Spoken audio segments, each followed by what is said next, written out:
Alright, welcome to the T-Rex painting part 2.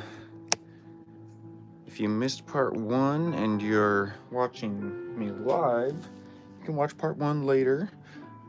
It's also in the logs on my YouTube channel if you want to go and check that out. If you're watching on replay, feel free to go check out the part 1 and then kind of see this part afterwards if you'd like to watch it from start to finish and all that. But yeah, we're finally got some time back in the studio. I feel like it's been an interesting couple of days over here. We've just had a lot of stuff going on. I had a local show yesterday, local Kansas City art show. Went and set up yesterday, and so there's a lot of just being out and about and wishing that I could be, wishing I could be here painting. Didn't have a whole lot of time to actually make that happen, but now we're back in the studio, back being able to work on our T-Rex a bit more. Happy to finally have some time to work on this again. This is all I've been thinking about since the other day whenever I started this piece. I'm like super excited to work on it.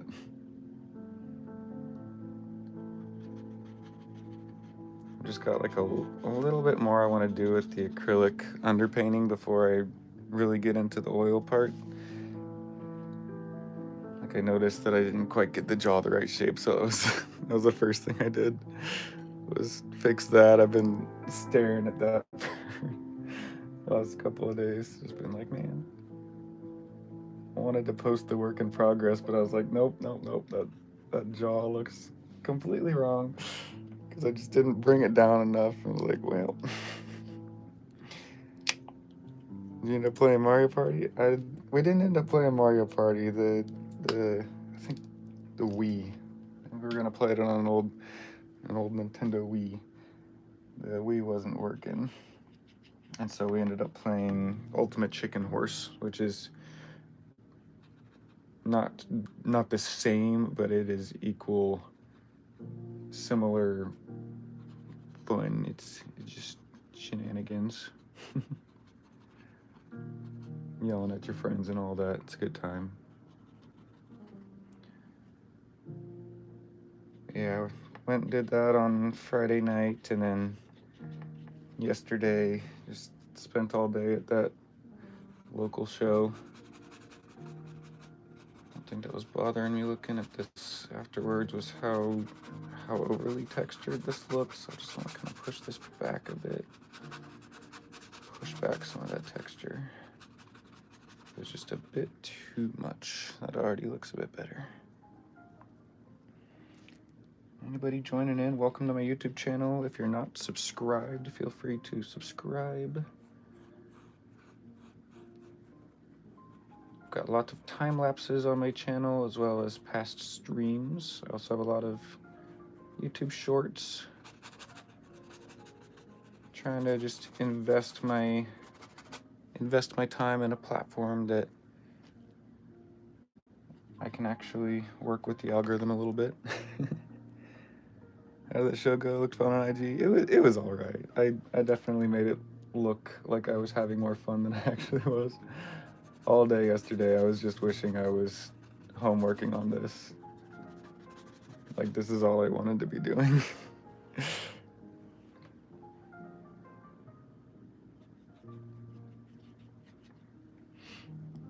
needs to be back. I just want to get a couple more layers on this before we go in with the oils, because I feel like we got really close with that initial pass. I feel like it can be a little better. Yeah, the show yesterday was fine. It ended up being good. I went in with like very low expectations. I signed up for the show like, when was that? it was like a couple of months ago, maybe 2 or 3 months ago. And so I signed up for it with just the thought process being like, oh, I don't really have anything else going on in November, so I might as well put this on my schedule. And what ended up happening was I just was wishing that I was home. Garnick, how's it going? Yeah, I was just wishing I was home working on this because I've just been so excited about this project. And so the whole time I was at that show, I was just like, man, I could have been home right now working on this piece because this is what I'm really excited about. And so I just spent most of the day just sitting there like, man, could have been painting. But it's fun. We're back. Finally getting to put some time into this one and see how it goes. Yeah, the first couple hours of that show yesterday was rough. I posted that one, or I posted that picture with the hopes that maybe posting that would reach some local Kansas City people that would come in at least just give me a conversation. Allison, how's it going? Yeah, I don't think I made a single sale until like I made like one sale around like 11:30, and I don't think I made another sale until after 1. So it was several hours of just sitting there, just hoping that someone would walk by and stop long enough to at least have a conversation with me. It was a very slow day. Not my best show of the year. Like I said, it picked up by like 1. I ended up making some money. Ended up selling like I think I did 11 sales.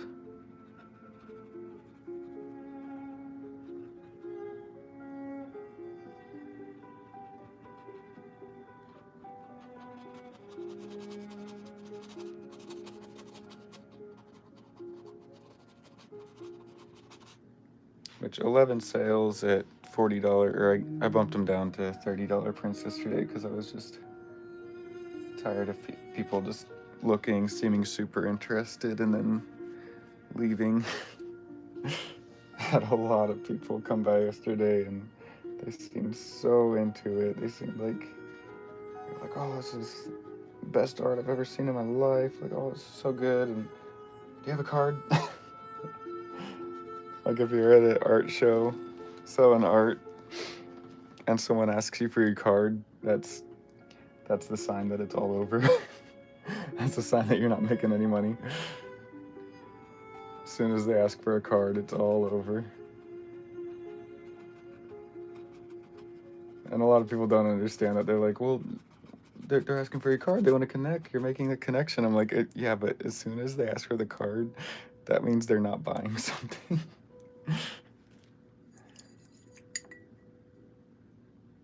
Card means no sale.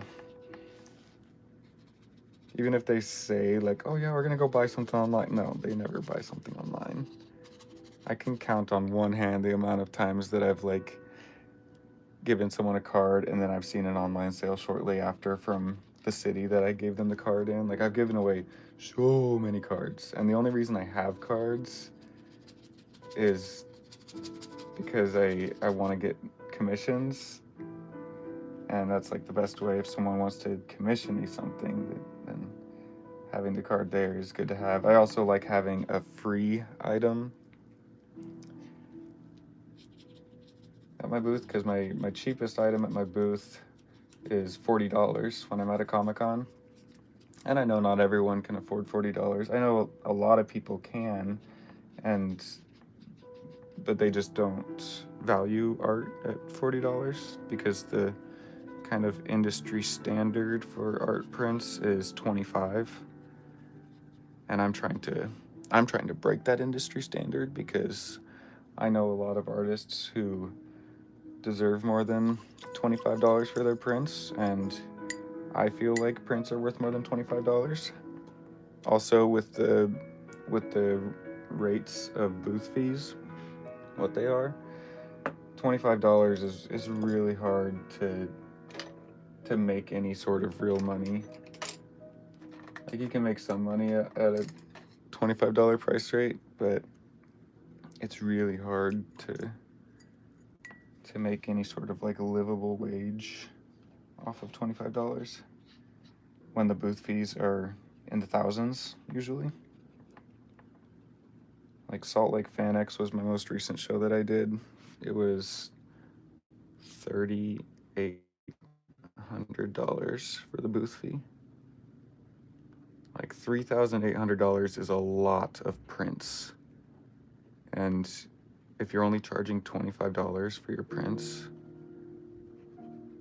making that back, like making that $3,800 back before you even break even is very difficult.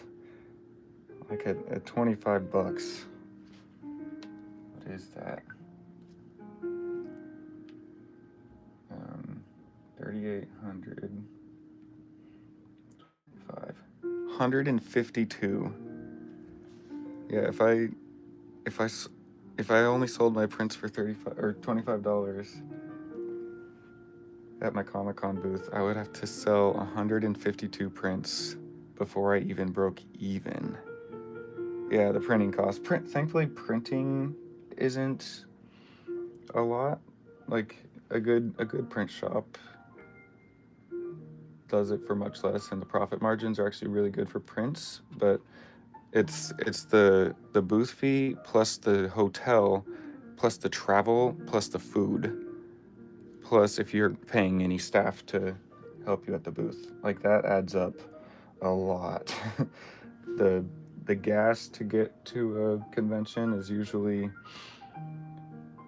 around 300 bucks on average.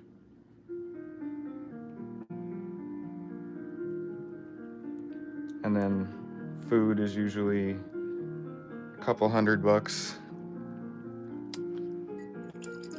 And then hotel is usually at least over $100 a night. It's usually close to $500 or $600 for a weekend of vending at a Comic-Con in a big city where they have all jacked their prices up.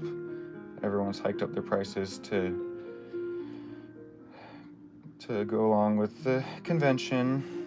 Gen Con, Indianapolis, that was crazy. Gen Con hotels went up to like $400 a night for a lot of hotels. That was wild.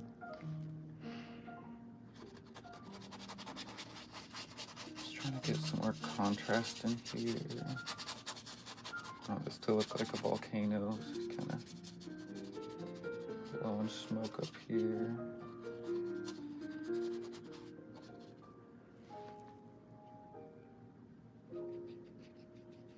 So yeah, the overhead expenses for shows is just a lot.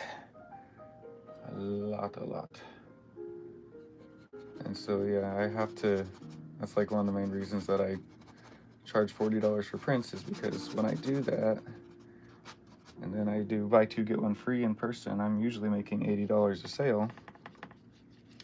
And that is a livable wage when you're able to make $80 a sale every few minutes, hopefully, if the show's going well. That is something that an artist can pay their bills on. Because people go to Comic-Con ready to buy stuff. People save up. But small local shows,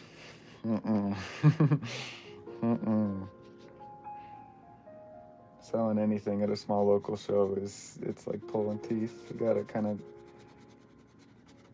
gotta really have reasons and incentive for them to buy it then and there, versus just, I'll take your card and I'll buy it online. And I'm like, I don't want to sell it online, because the odds of someone actually taking the card and buying it online is so slim.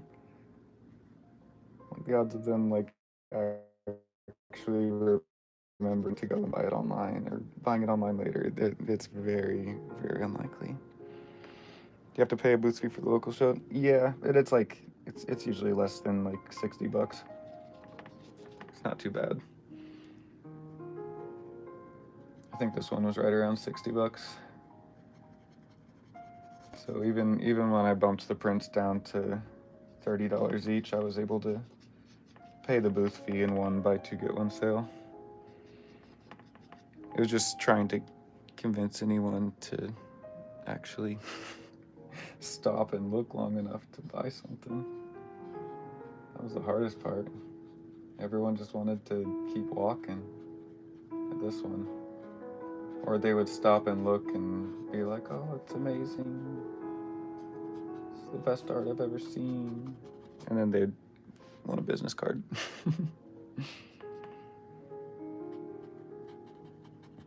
I'm like, stop, don't. If you want it, it's here and it's on sale. They're $40 and I have to ship it to you online. I don't want to have to ship it to you. I want to just hand you your print right here, right now. But I don't want to commit right now. I just want to tell you how amazing it is and then not actually buy anything.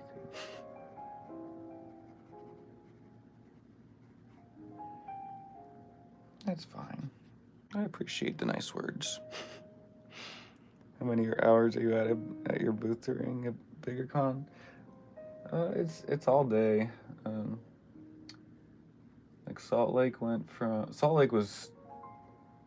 weird. They had really long hours. Usually, like the average Fan Expo is a big popular convention. The average Fan Expo goes until like 7. Usually starts at around 10:30. GalaxyCon usually goes till 7:30 or 8. This FanX, they went till 8:30, and we started at 10:30 every day, or 10. So I was there by 9. So pretty much from like 9 to 8:30 is the hours that I was actually at the booth.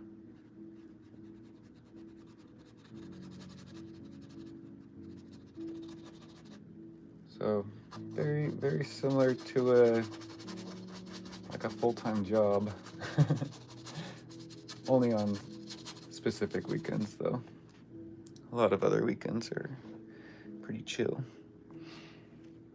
The average is usually like 11 to 7 for a bigger convention.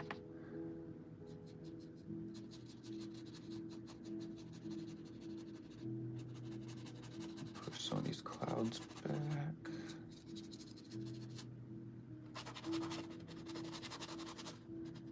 I want the indication of kind of a cloudy day, like a kind of dreary, overcast, cloudy day.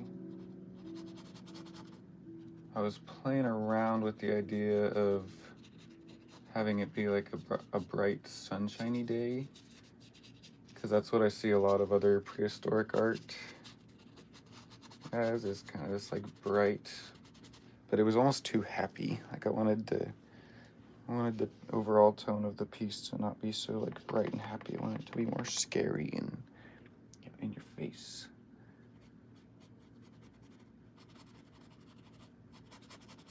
So I actually toned it back quite a bit.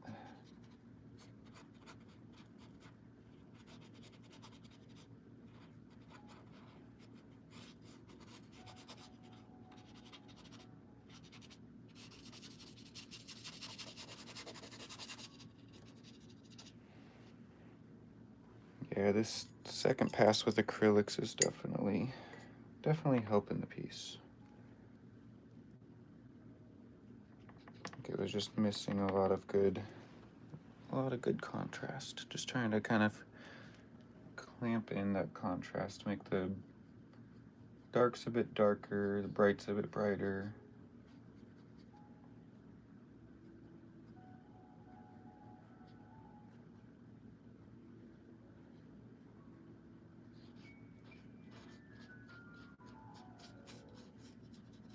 We definitely could do this in oils, but I just wanted a little bit more control.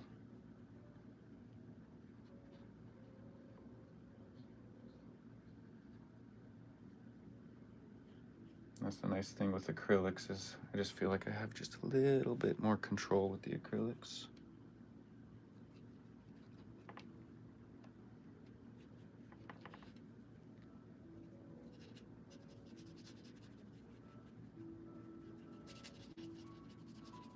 And then once everything's blocked in, I have much more control with the oils. I just need the stuff in the right places.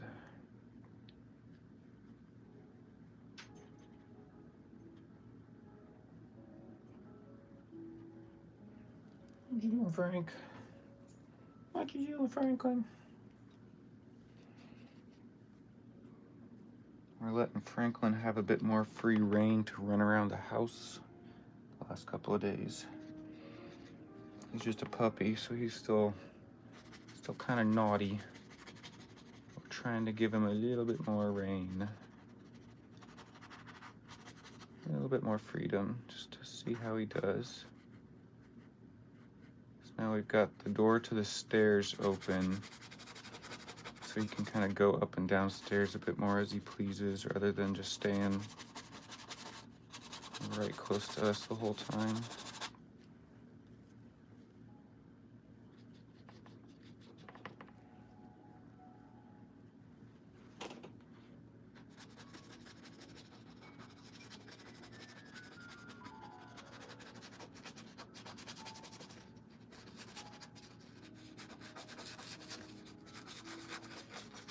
One thing that I really want to get with this piece is having it look like there's like dirt and dust pushing up everywhere.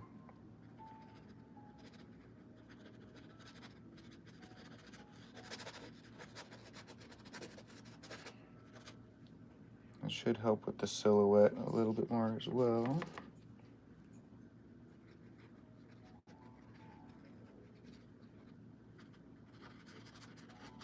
Just having these like dust clouds. And all up here. Could look like they're running away from him. Bit more movement. AI makes this in 5 seconds. It can make something that looks like this. It can imitate this in 5 seconds. But nothing will truly be this. And no one would ever pay over $1,000 for an AI generated picture that no one made. Whereas this, I have collectors lined up ready to give me whatever I ask for this.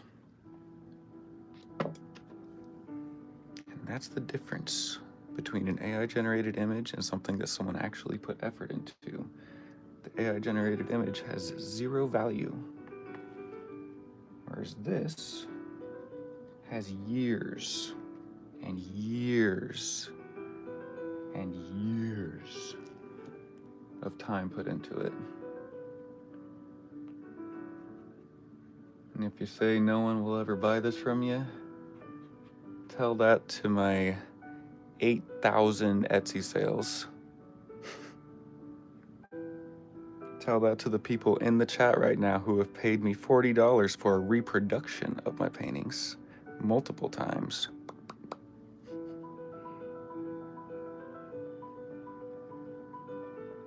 Tell that to my 200 plus sold paintings.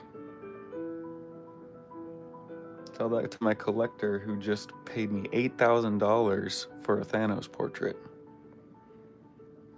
Tell that to my collector who paid $4,500 for the large painting of this.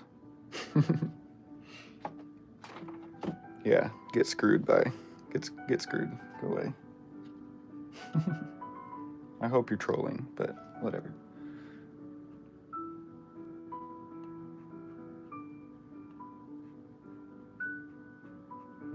True art will never lose value.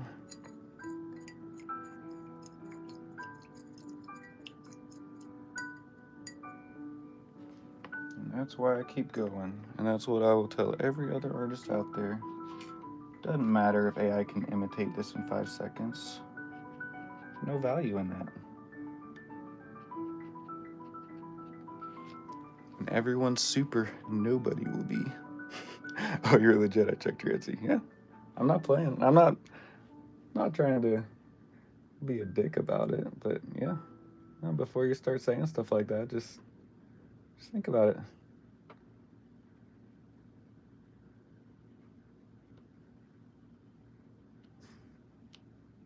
True art will always have value where AI has nothing. This is my full-time job. I vend at Comic-Cons.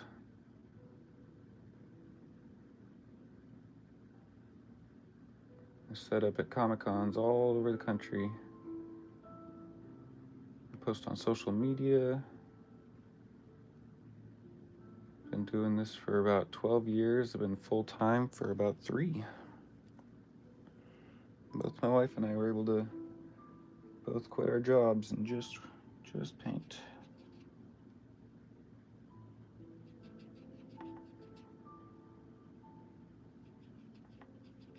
Everyone's welcome here. But I will absolutely respond to people being naysayers. No,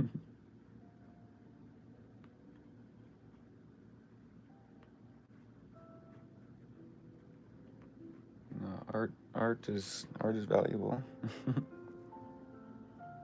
What makes people buy from me? I mean, Etsy's full of people just putting random stuff on it. Yeah, that's why I do in-person sales as well. But social media is a big factor. Plugging social media enough to get people interested in your stuff. That's where a lot of my big collectors have found me. Posting on Facebook, Instagram, Reddit has brought me a lot of my customers. Post my stuff on different subreddits. People find me on lots of platforms. A lot of people have found me in person, just at my Comic-Con booth, and they say, hey, your stuff is dope. I want to buy it. Part of that is also just having quality art. Some of it's personality, some of it's like being able to connect with people, and they like my stuff after talking to me for a while, or my wife, and they say, yeah, I like you, I like your stuff, I want to buy from you. Reddit gets overshadowed, Facebook is good.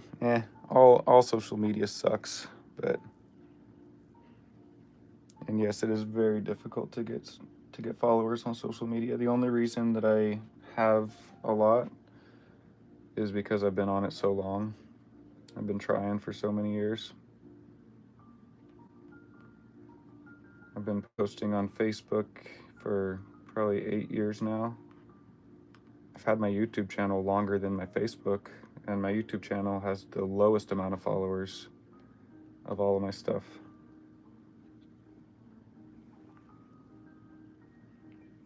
TikTok has the most, but I don't really get any views on TikTok anymore.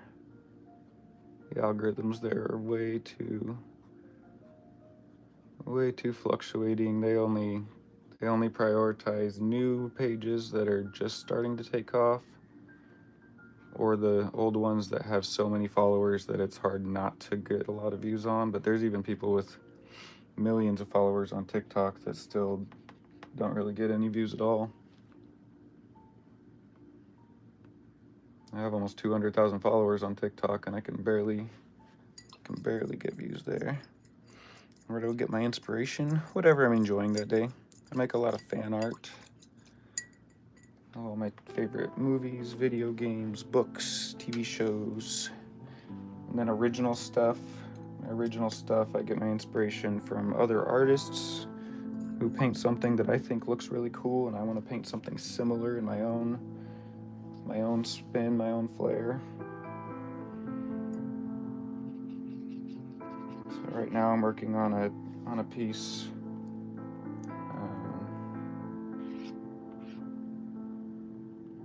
Working on a piece that looks like this. It's like a doe, like a fawn girl. She's like giving life to the saplings. That's one of my original ideas. I must be rich now. No, TikTok doesn't make any money.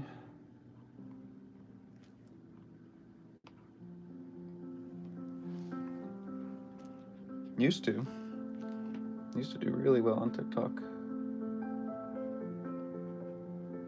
Got a lot of traffic from there, but it's mostly Facebook and Instagram nowadays.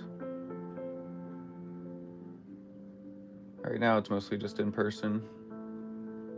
Social media is just rough right now. All the algorithms are way too focused on talking about AI, and a couple of months ago it was all about just talking about politics and not very much art focused. 2 years ago, a year ago and some change, it was really good for artists. Instagram was great for artists. It was all about supporting people doing what they wanted, and I was getting millions of views on Instagram. I was getting like close to 10 million views a month sometimes. During that time, I definitely was rich.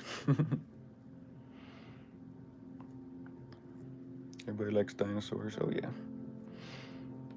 And I do agree that we need a new social media platform that's not owned by a bunch of billionaires.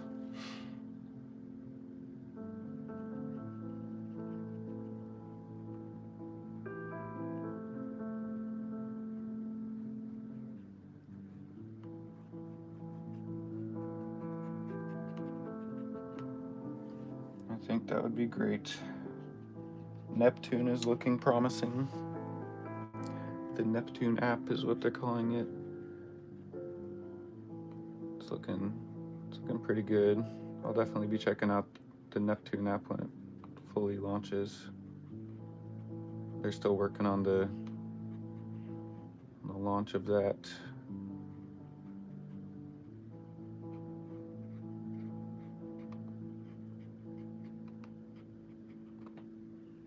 We'll see.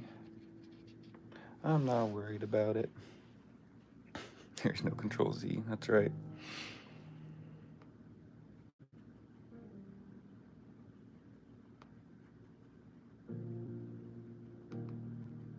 Yeah, I spend a lot of time in 3D lately, and I love having that Control Z when you want something to look different. But something about traditional, there's just something very satisfying dragging a brush across a canvas.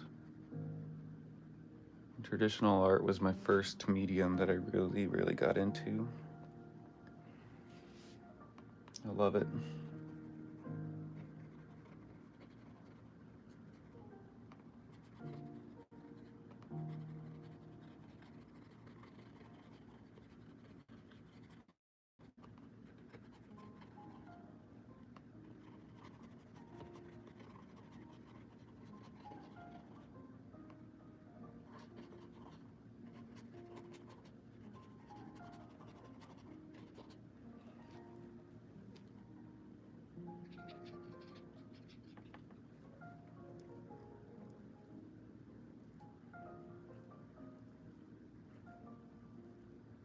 In the Neptune app.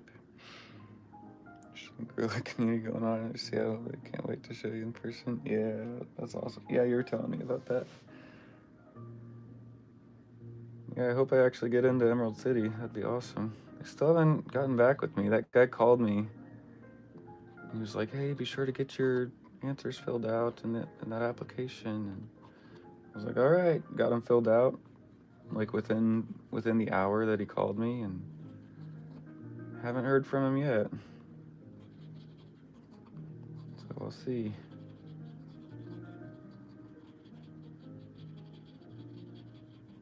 New York Comic Con is still happening today. That's another one that I'd really like to get into.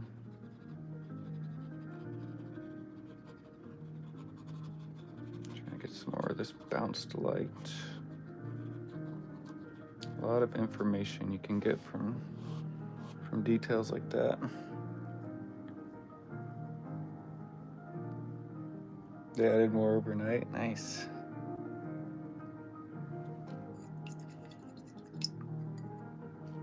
Can decide how much highlight I want to add on this part of the body. Maybe I'll just use warm colors to kind of imply the highlight there. I'll just keep the values the same, but I'll kind of use a bunch of warm colors to get the point across.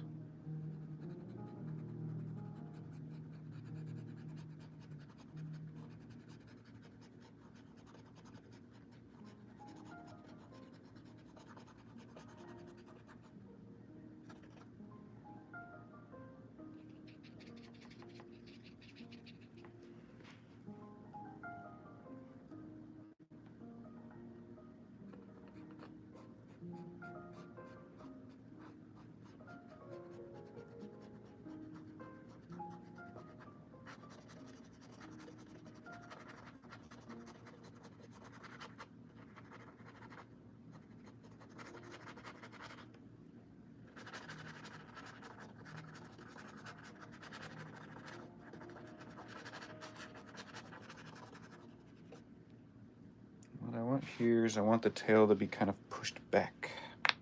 Just back at it. What's up? Good to see you again. I am back at it. We're making progress. Doing a little bit more acrylic underpainting. Trying to get the grayscale a bit more locked in before we switch to oils. I think we're pretty close to switching to oils, but I definitely don't regret doing this other grayscale layer. Just get another little coat of grayscale on here.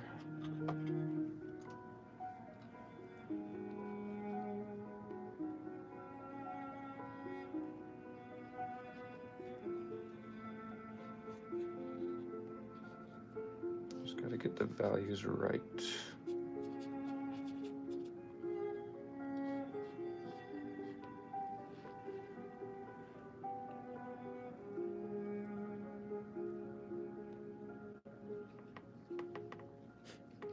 If I sound tired today, it's because I'm very tired today.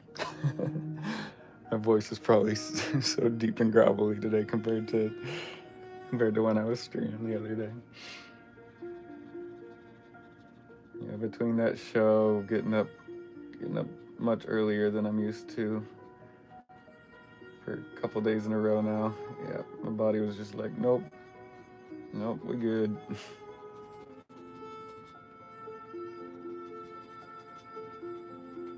A bit more value back here.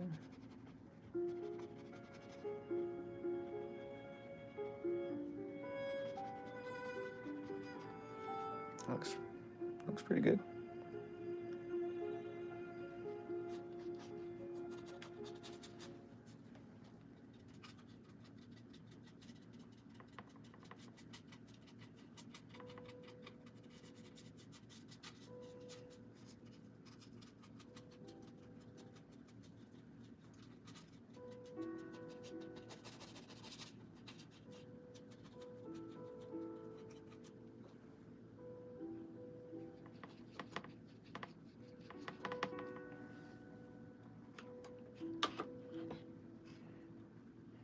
Get the top of this canvas too. That's something I always forget, is to get the sides painted. Both Shannon and I are getting a little better about it, about actually painting the sides.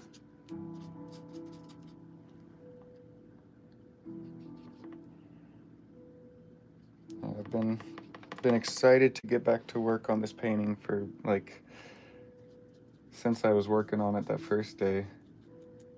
And I went to a little local show yesterday, and just the whole time I was set up at that local show, I was just like, man, I could have been at home painting right now.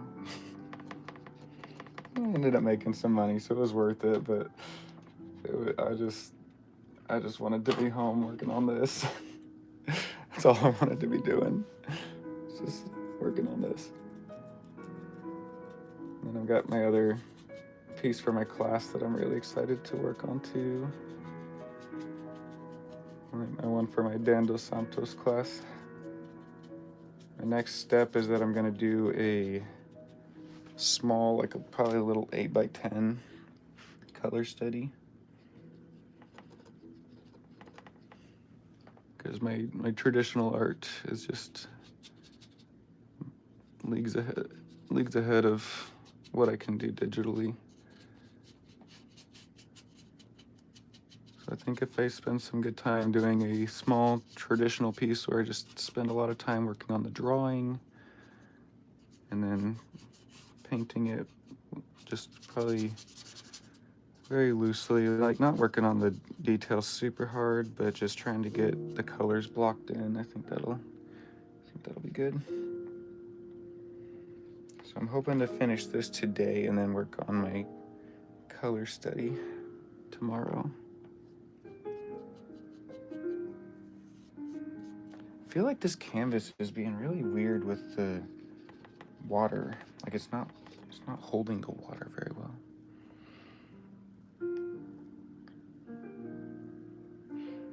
A director at a party a couple months back and saw their film last night. Only one's there. Oh, only one's there. I feel bad for the director. I mean, that's cool for you that you got to like see an exclusive showing, but kind of sucks for the director being when no one else show up.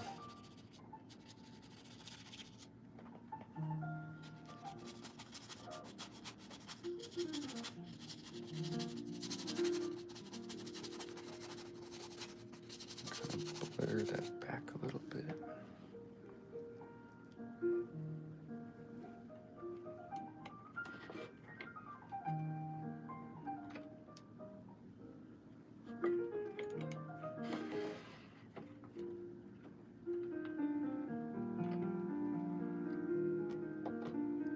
A wide release film, gotcha.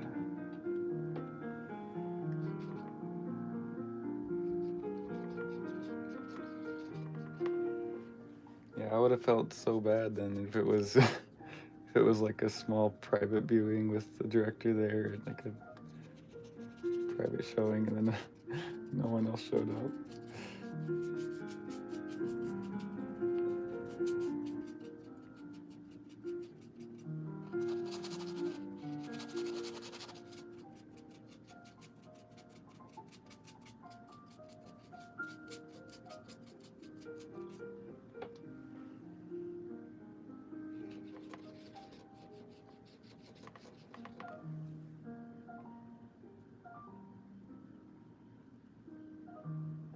Anemone, nice.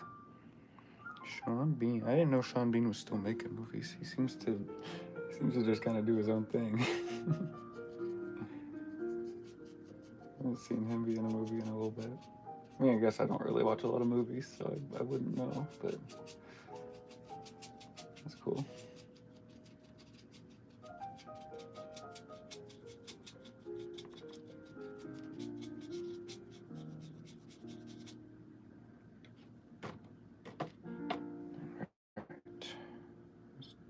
This one up a bit.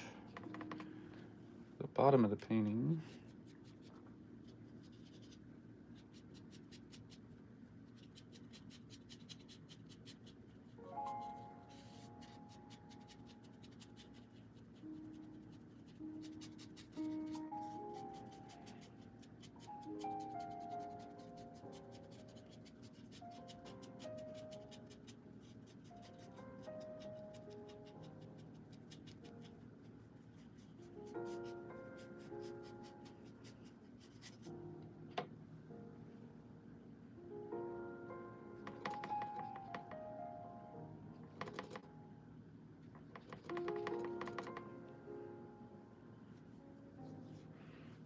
Ever seen Sean Bean at cons? No. No, he does not. He does not go to cons. Him and Viggo Mortensen, they are elusive. They just do their own thing. I think Sean Bean might have gone to like San Diego Comic-Con back in like 2014 or something. Cause I was trying to figure out too if he ever goes to cons, cause like I want to get as many of the Fellowship, at least as many cast members as possible. I want them to sign my art and from Lord of the Rings. And so I was looking to see if Sean Bean ever went to any Comic Cons, but yeah, if he does, it's always ones in the UK, and that's very rare. Seeing with Vigo, like he'll go to like movie releases and stuff like that. But yeah, he's elusive. He's really good. My channel shows nothing like this. What kind of art do you do, art nerd? I see looks like either acrylic or water. I'm looking at your profile picture. It's like this big in my view. I see a hummingbird. It's cool. Oh, I was like, why is my painting so far off my camera? There it is. Yeah, right now we're working on a grayscale sketch. Try and figure out our composition. And then I'll switch to oil paints here in a few minutes probably and start getting colors on here. And we'll pretty much repaint the whole thing with oils. But getting the grayscale sketch locked in is super helpful.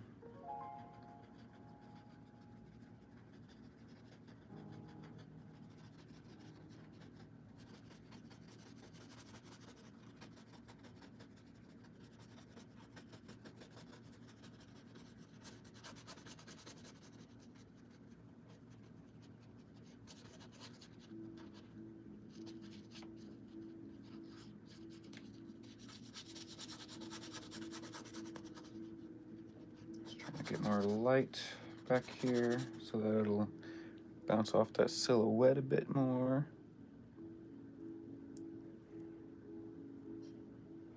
Paint markers, paper base, nice. Appreciate that.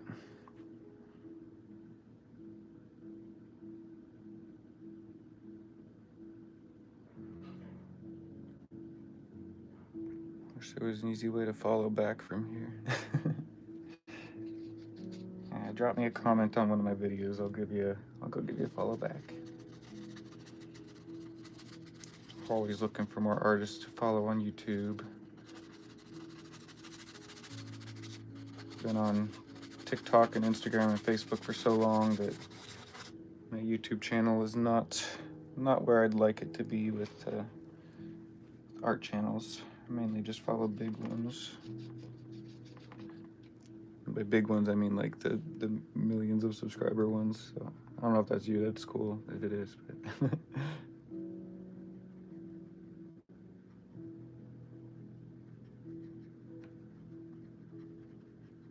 alrighty.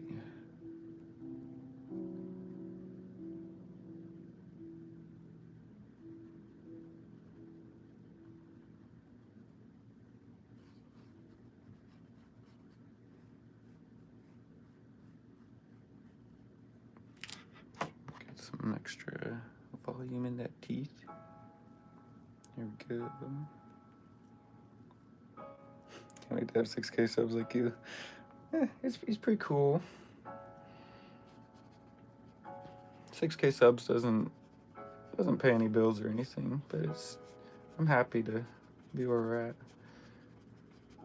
Trying to work on my YouTube channel because I've been on all the other platforms like Facebook and Instagram for a long time, and I've had stuff go viral on all those. I've had stuff go viral on all the platforms except for YouTube so far.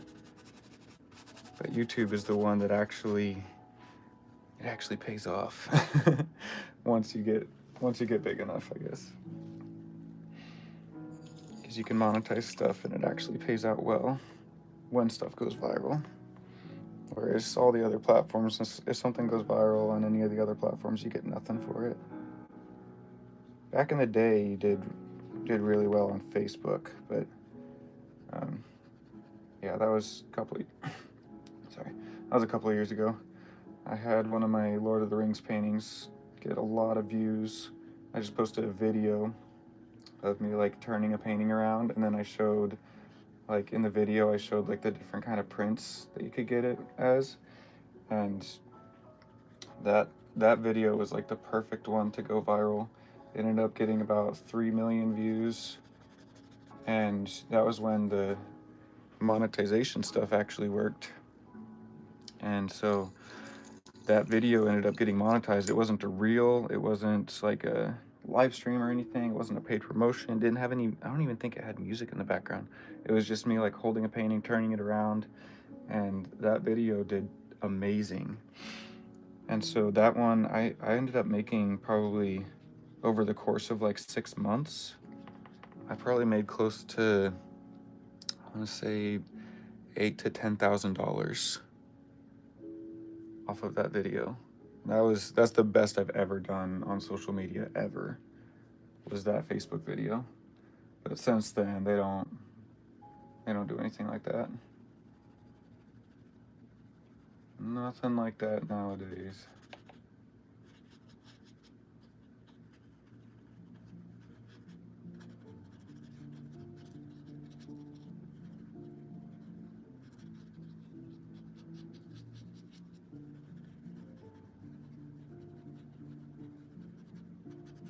Trying to get some extra planes back there.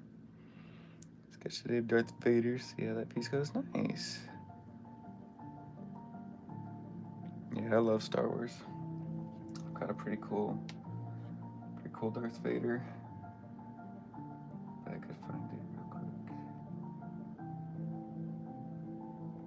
Probably posted it on my Facebook at some point recently.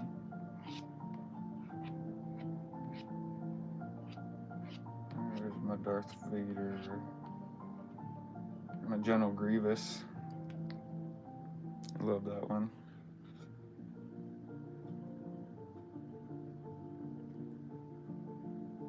And my Darth Jar Jar. There's me and a cosplayer.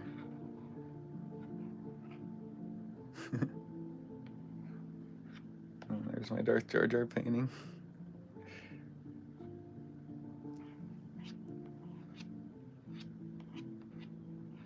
My Vader. There's my medieval Vader. You know, like a dark fantasy Darth Vader.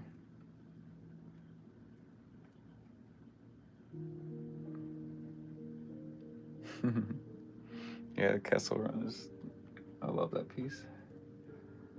There's my Darth Maul. There's my Maul skull.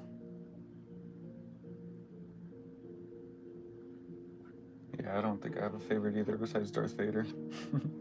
It's just such a tragic character. There's a clone trooper I did and a Jango Fett.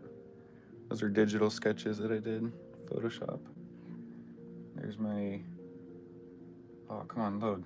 This one's so cool. Load, dang it. Why would you stop? This one's great. This is my Anakin versus Obi-Wan piece, actually signed by Hayden Christensen. I think I've posted it again up here somewhere. Maybe.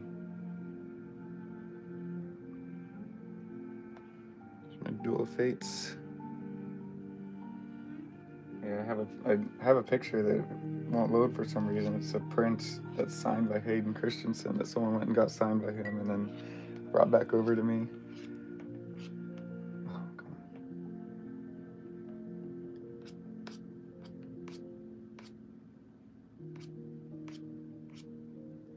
on. I post a lot.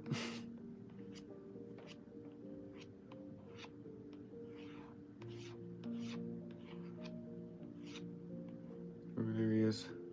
Yeah, signed by Hayden Christensen. Why is it showing? It looks so weird on the...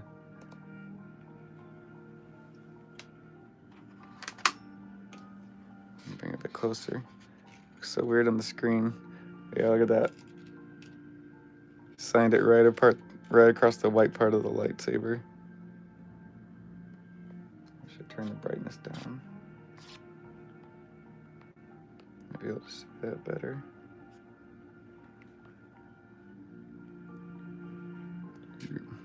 Yeah. I'm so proud of this picture.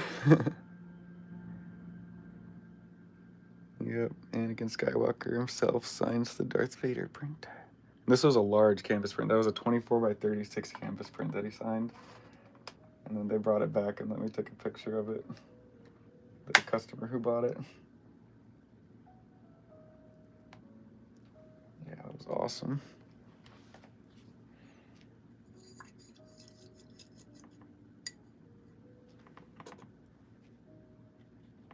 Okay, before I move on to oils, I just want to figure out this plane back here. That's really all I need to get done. I want some like grass in the foreground. Push this stuff back a bit. Darken that back up. It's all about just playing with value right now. There's no color.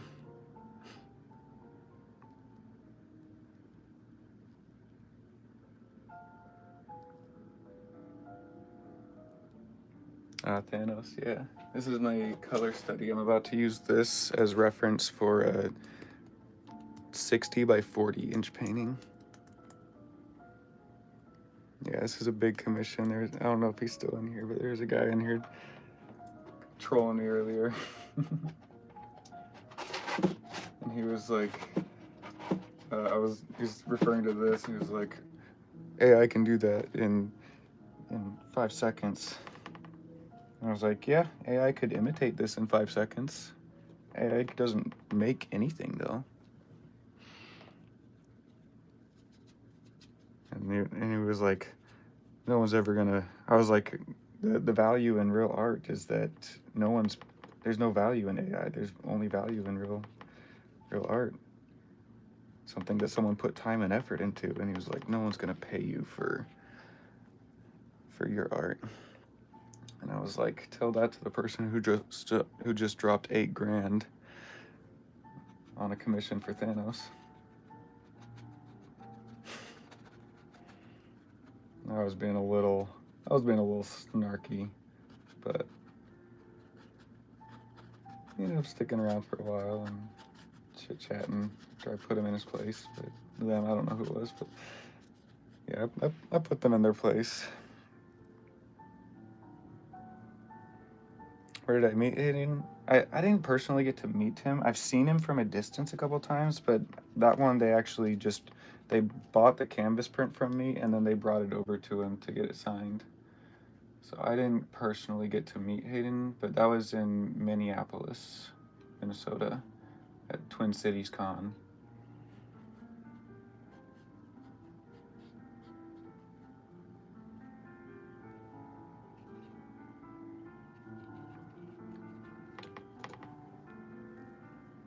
Yeah, he's actually signed a couple of my pieces.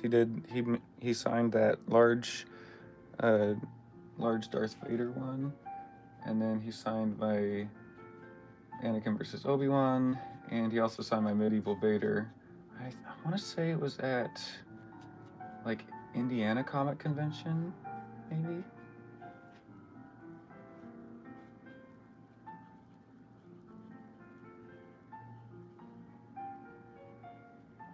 Trying to get a little bit more dynamic shapes in the trees back there. Just gonna fade these up a little bit.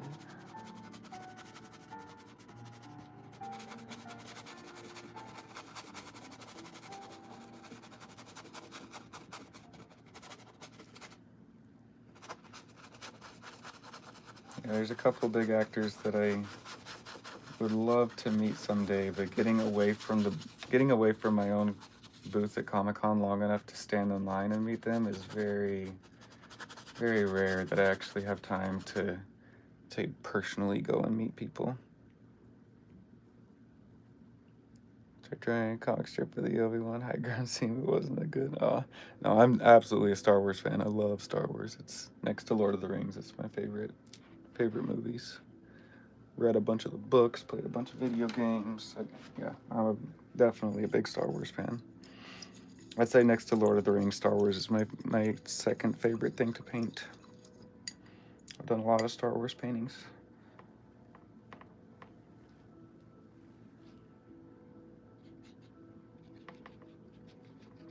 Just a little bit more highlight on this leg here. Just don't want it to be too much that it ruins the silhouette.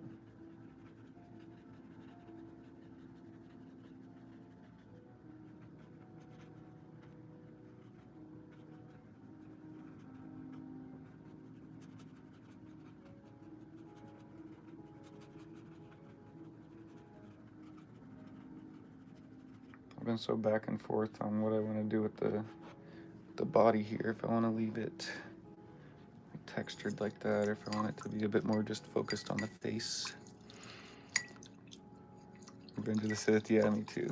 I love Revenge of the Sith, but I really like the original trilogy as well. Like Empire Strikes Back is just so iconic.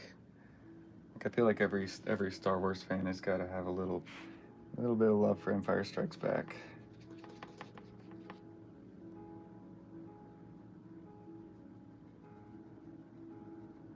Break up the silhouette of these mountains just a little bit more.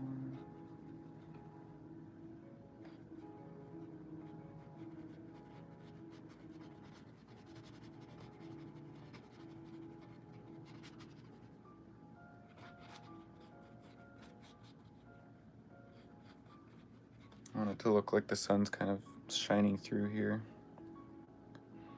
Coming out really good, by the way. Thank you. Yeah, I'm glad I took the time to do this extra layer with the grayscale. This is pretty much like the drawing phase. Like I already did the drawing phase. I already drew that in Photoshop. But this is the like locking it in. This is like actually figuring out what I'm doing and what I'm going for and where the shapes are going to be.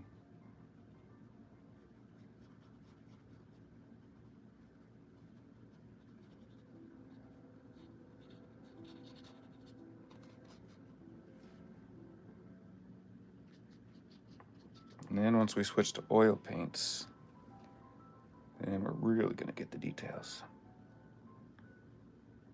Anger over his small arms, probably a lot.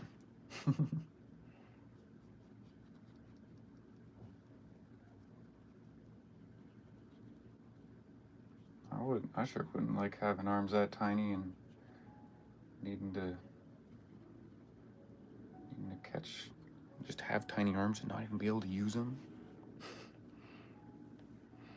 You make a significant amount if you sell a painting. Oh, I'm always happy to talk numbers and talk shop. I'll spend whole streams just talking numbers. So I have no shame in sharing my numbers, and I actually find that information to be very important to other artists, because if I had known the kind of numbers that I would be making in the future, I would have started doing things differently a lot earlier.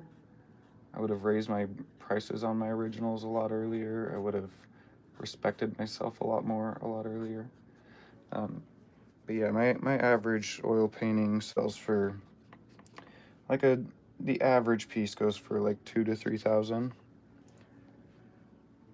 and then commissions are usually in the like 3.5 to 6, 7, 8,000 range.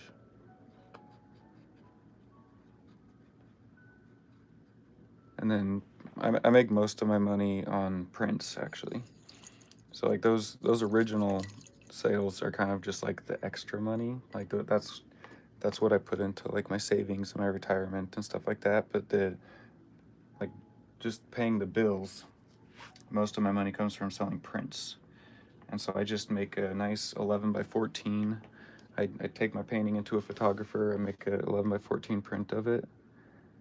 And a photographer scans it in super high resolution, and make a nice print, and then we sell the prints for $40 on our Etsy shop and at Comic-Cons. So like I was talking about with like going and seeing Hayden Christensen and all that, I go to Comic-Cons all year round. So I'm constantly traveling to different conventions all over the country, United States, and showing my art there. And both my wife and I are artists, and so we both show our paintings full time. But yeah, we travel to Comic-Cons, and we can usually, like at the average convention, we can usually sell like a couple hundred prints. And at $40 each, selling a couple hundred prints, plus whatever large canvas prints we can sell, which is usually like 5 to 10 large canvas prints that I sell for like $350. And so the average good convention, we can usually bring home anywhere from like $6,000 to $10,000 in profit. And that's how we make our living. What do you use to get prints? I use a local, not a local to me print shop, but a print shop that a friend of mine sent me to. It's out of Michigan. If you'd like the link, feel free to send me a message on Instagram or something. I'll send you the link to it. Yeah, the prints are fantastic, great quality, and they're very affordable for me, which means that I can afford to get those like bigger booths, and like booth fees for Comic-Cons are just insanely expensive. And so I have to price the prints in a way that is able to pay the booth fees, and so I sell the prints for $40 each, and that is usually enough to get us into that profit range, being able to make money and actually have something to bring home after expenses and all that. So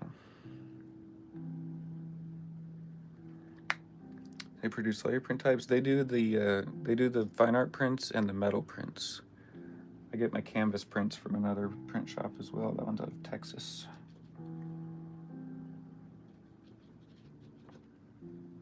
I wish that my other shop did canvas prints, but they don't.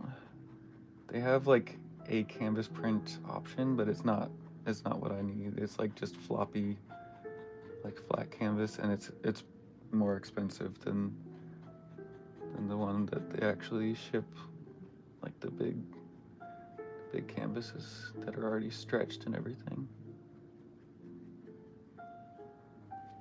Alright, I think we're just about there with the value.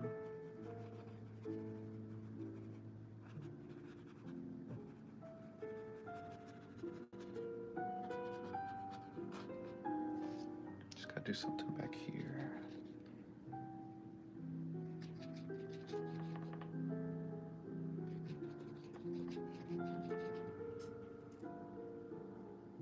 One of my least favorite things to paint.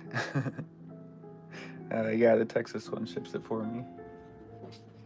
My least favorite things to paint. Well, I mean, I don't really paint something unless I enjoy painting it, but things that I like, if someone asks me to paint it, I'll probably tell them no. Like if someone wanted me to do a commission or something, I don't really paint people's like dogs or like dead relatives. I just don't enjoy it. And that's something that everyone always wants to commission artists for, is their dead dog or their dead relative. Or like one other really common thing that people always commission people for is to take like a picture of their like deceased grandfather or their dad or their uncle or their grandpa. Like I don't know, it's always like they want to take a picture of someone who's passed away, which I get it. It's a really good memorabilia thing to have, but they want us to paint like their infant son into the painting with their grandfather. And that's hard. Like that is so difficult to paint. Like I take a photo reference of a child into a photo reference of someone else, and you don't know them, you don't know what they look like, all you know is what that specific photo looked like, and trying to accurately portray someone that you don't know based off of one picture, off of two different references where the lighting is going to be different and the values are going to be different, the contrast is going to be different, the pixelation is always different, because the one of the grandfather or whatever is always like, this is him when he was in the Vietnam War or something, and so it'll be like, Frank, hey, what are you barking at?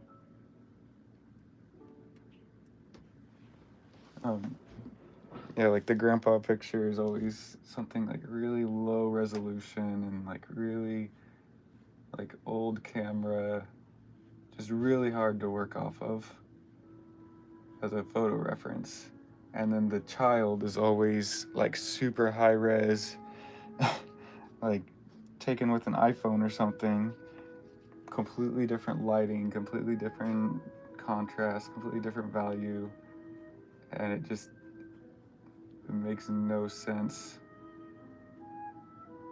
Kind of want to like paint over this whole tree.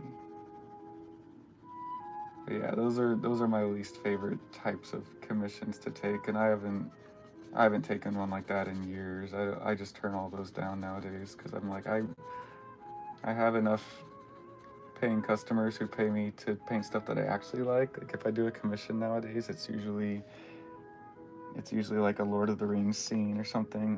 Like, oh, I just love this moment in Lord of the Rings. Can you paint your interpretation of this? Those are fun. I like those. Or like my Darth Vader painting, that was a commission. Same with Medieval Vader. Yeah, those were commissions. But yeah, when someone asks me to paint their dog or their relative, I'm just like, yeah, I'm not the artist for you. It is not for me.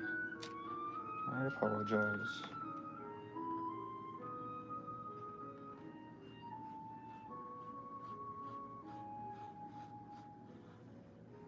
Yeah, I think Frank like locked himself out of the basement or something.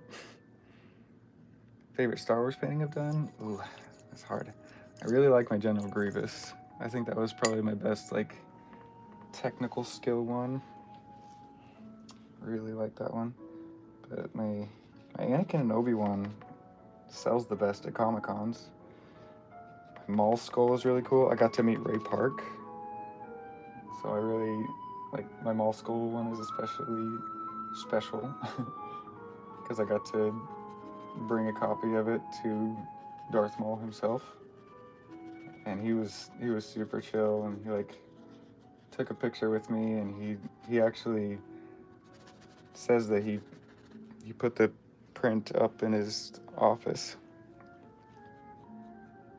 because I saw him at another show a couple weeks later, and he was like, "Oh hey man, yeah, I got your painting hanging up above my computer right now," and I was like, "What? No way!" So that's something that I'll always brag about. So this to look like it's like blue in the wind really hard. I want it to create a tangent with the tail.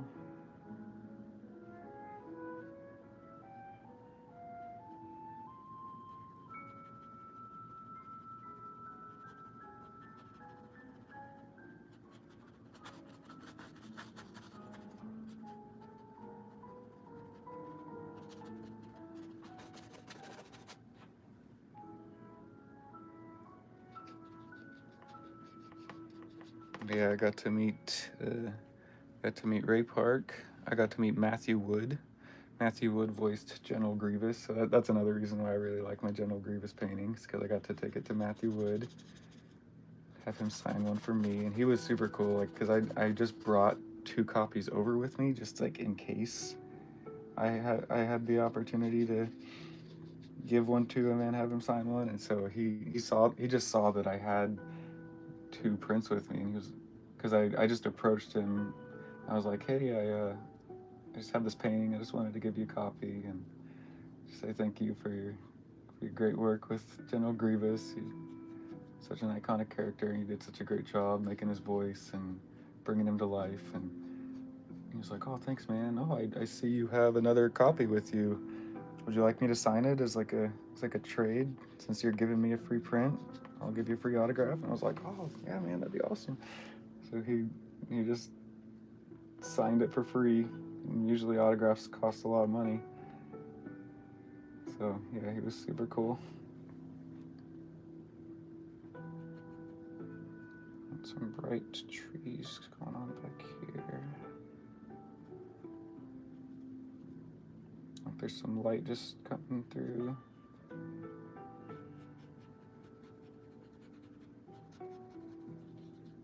It's all about silhouettes. Getting the silhouette to look right.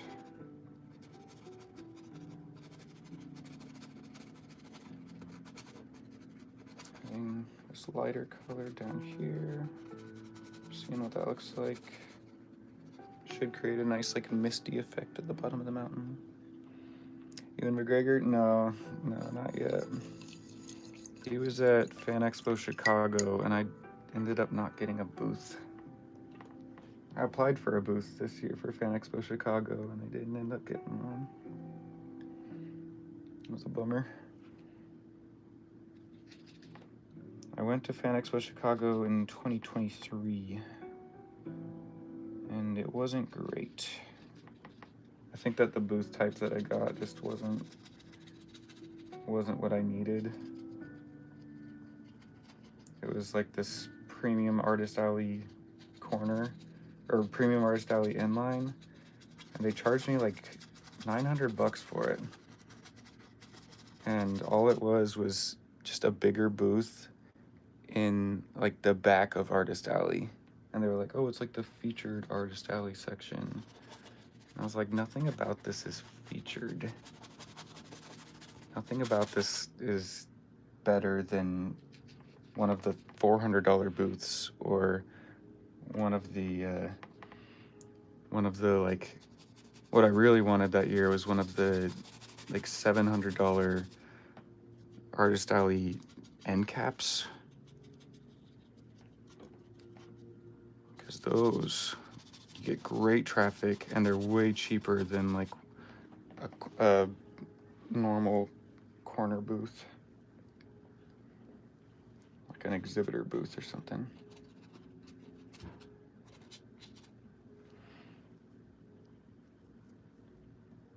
Samuel Jackson, the guy's booth instead. I miss Con Nemesis.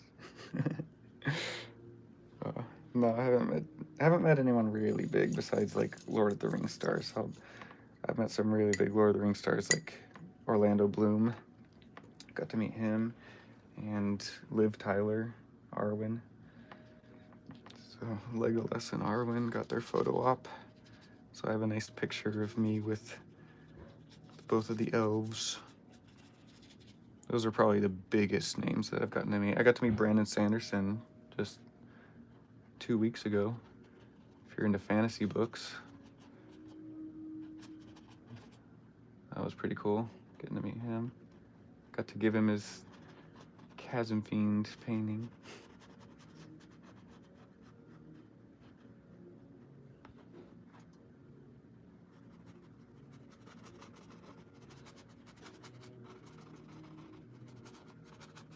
I'm just going so back and forth on the values. Nah, not Liam Neeson. No one, like I said, no one really big. Besides Lord of the Rings. Sir Ian McKellen has signed one of my paintings. That was pretty cool.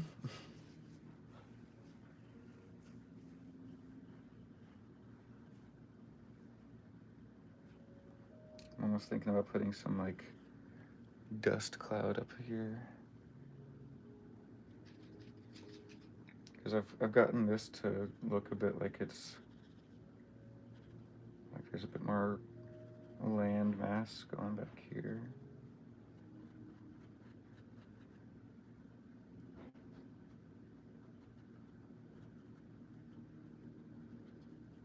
So is getting like plane shifts going on, making it look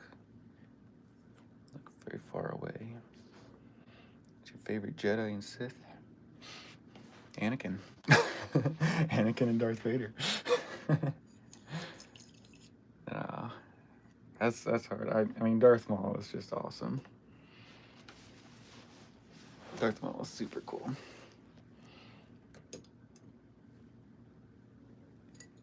Yoda is amazing. Love Yoda.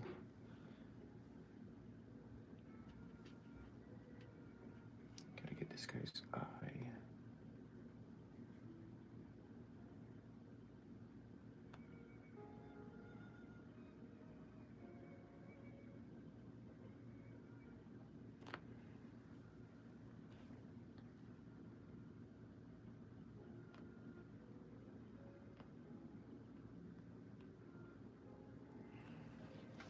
Go down, make him look a bit more angry.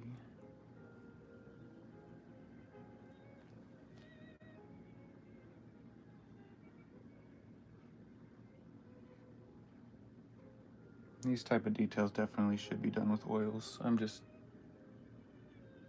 excited about them, and so I'm jumping the gun.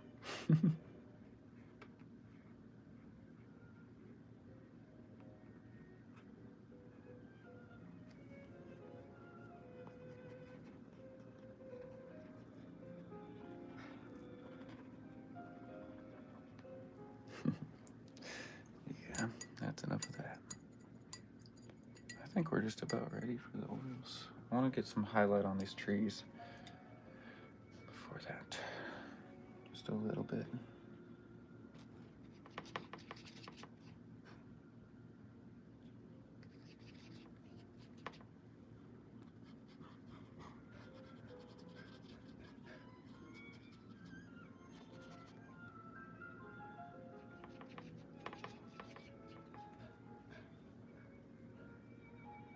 Another live, amazing work. Thank you. Yeah, feel free to pop in whenever and check out the replay if you want to see what it ended up looking like. I will be around.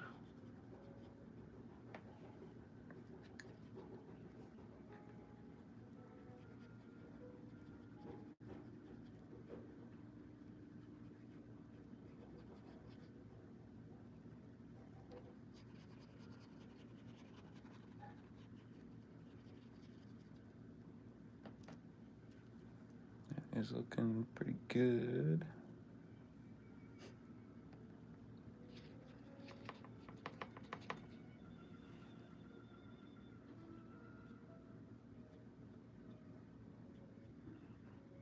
Let's get some preliminary highlights up here before we add the shadows back in.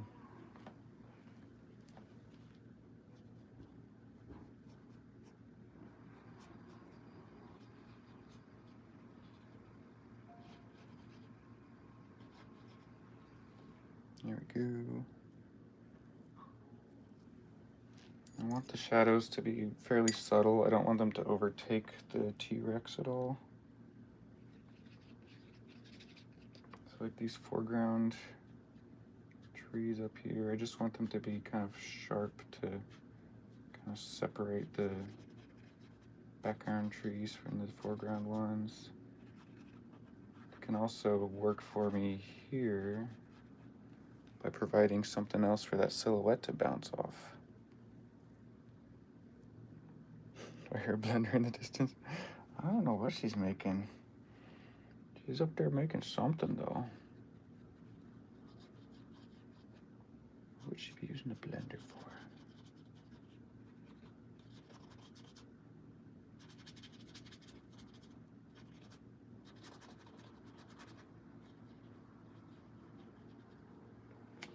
I have no idea what she's doing up there. I can't think of anything that she would be using the blender for. We mainly use that for like smoothies and shakes and stuff.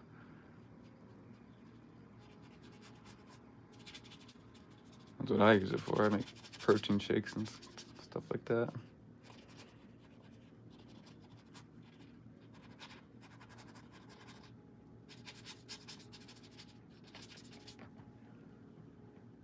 It's looking good.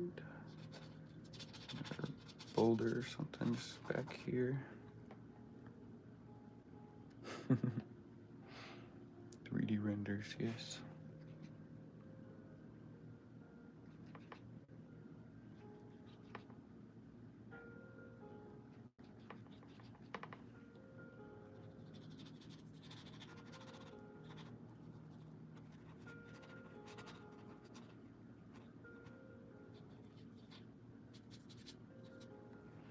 Trying to give a little bit of indication back here, but there's like something going on without destroying the silhouette too hard.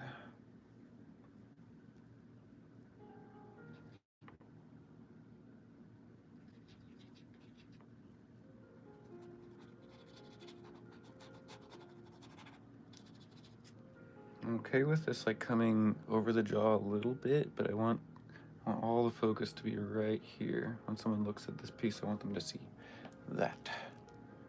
Just big in your face, terrifying Tyrannosaurus.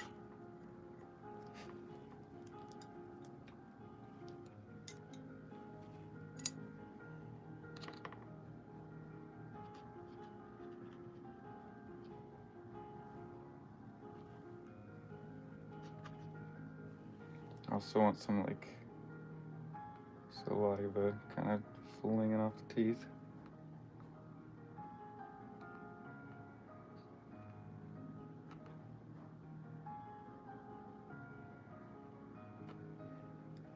Something. I'll probably need to look up some references of that.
Nice.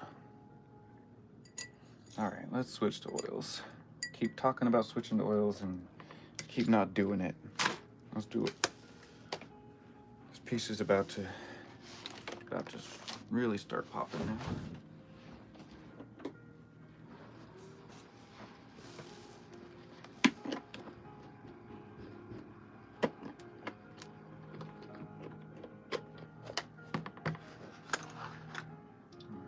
Use liquid again.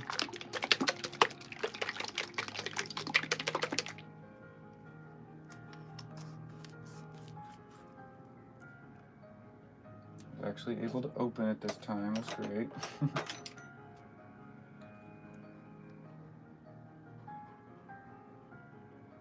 Really been bouncing back and forth lately on whether I like liquid or galked more. The galked definitely dries a bit faster, I think, but it's almost like it's almost too thin. Fireworks explosions. That is a nice piano song. I've just got it on like a chill, like inspiring instrumental playlist. All right, where do we even begin? Oh boy. Got some burnt sienna. Probably some cashew.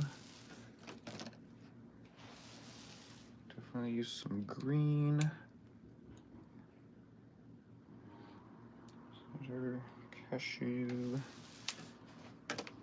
Use this burnt sienna. Need that.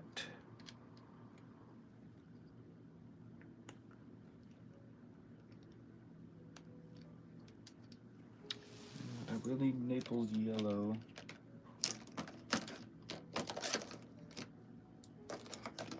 Where is my Naples yellow? Check up here before I dig through here too much. Finding the colors in here is I know they're in here, it's just digging through until I find the exact one I'm looking for. There's that sap green that I need. Naples yellow, where are you?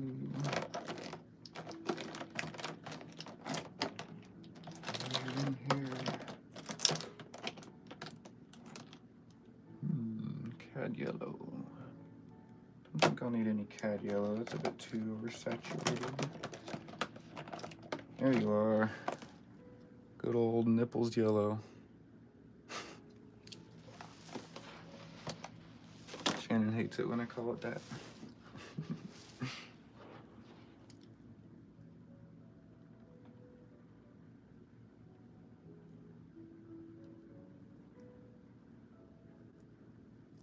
Closed, dang it.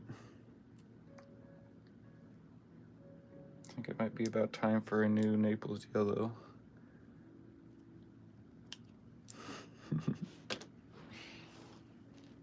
Alright, let's start off with burnt sienna. A little bit of that Naples yellow. Some liquid. Let's start seeing what this looks like. We're just gonna start glazing. See what happens.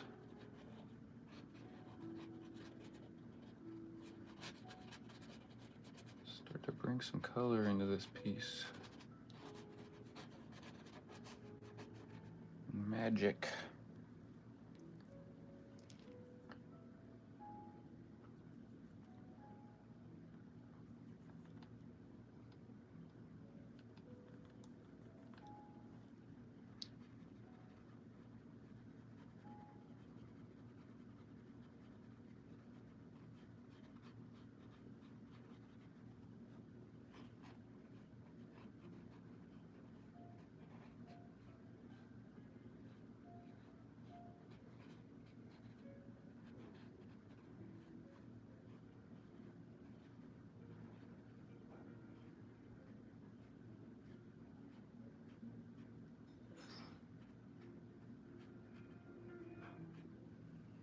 Beautiful.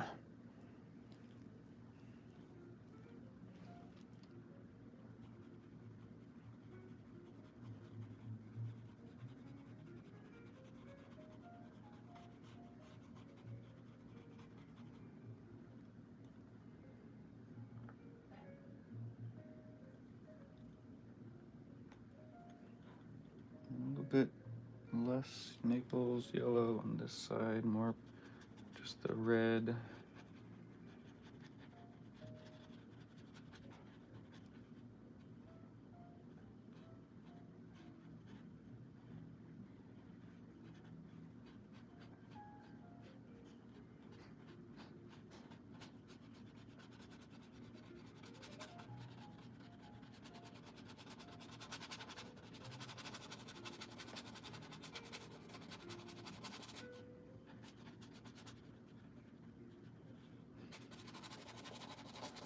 Letting the paint kind of run out as we get further back, because I just want this to be pushed back into the background.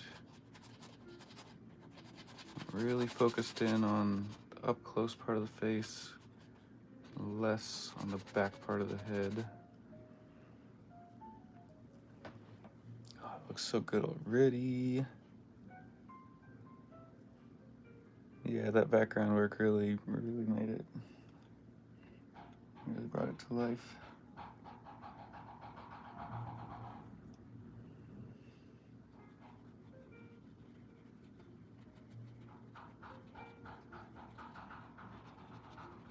Alright. Leave that be. A bit on the hands. A little bit on the foot down here.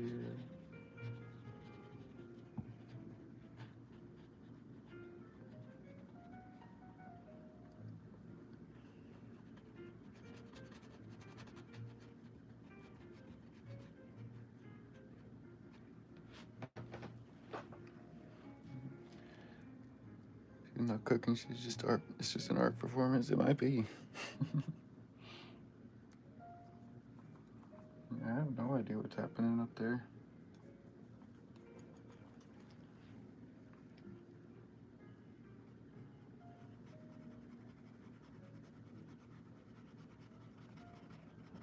Bravery test time, as Bob Ross would say.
Okay, I'm definitely gonna put a lot more Naples yellow in this load as we get further back.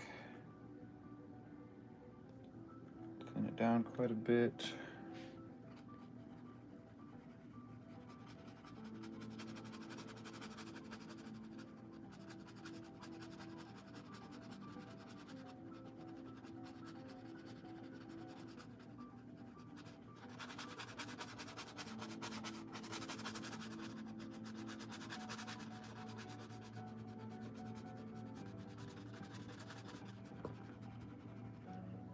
Because we did all that texture work with the acrylics, just glazing over it, we keep all those nice brush strokes under there.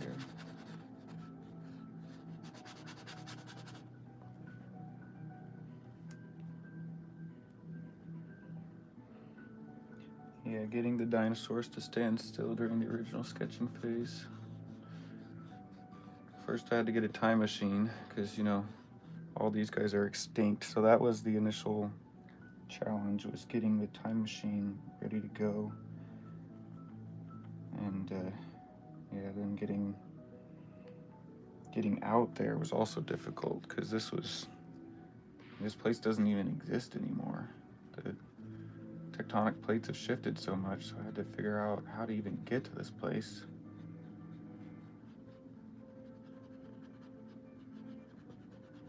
And then, yeah, getting them to hold still long enough for me to get them sketched was not easy. So I kept wanting to move, and this guy had to stand on one foot for like 6 hours. It was actually Doc Brown who helped me. Yeah.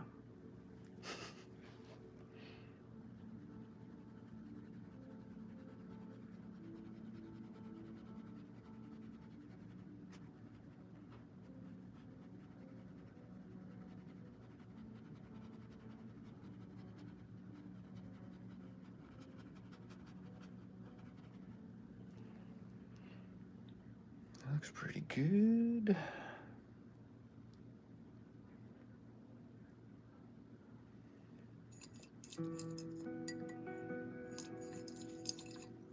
Oh, that's oils. Dang it. I was like, why is my brush not washing off? Trying to wash my brush with my water tank instead of my oil tank. So that brush is gonna be a little finicky for a bit. There we go. It's all good. I was like, why is it not washing? Why is the paint still on there?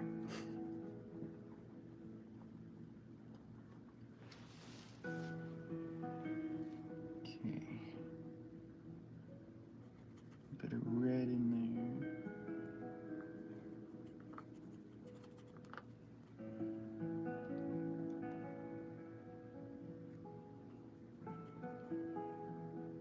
Payne's gray. Thin that down. Get a nice dark purple for his tongue.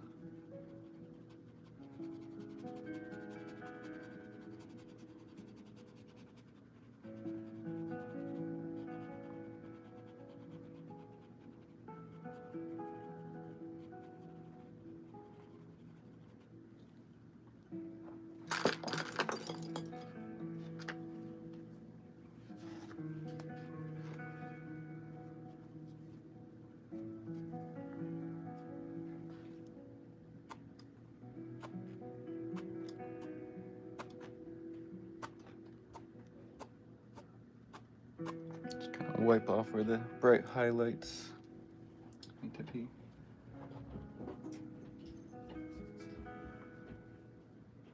Bit more red. Yeah, I would have never made that mistake, I know. And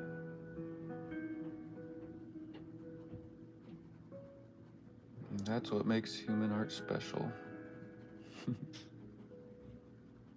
It does make mistakes. It has character to it.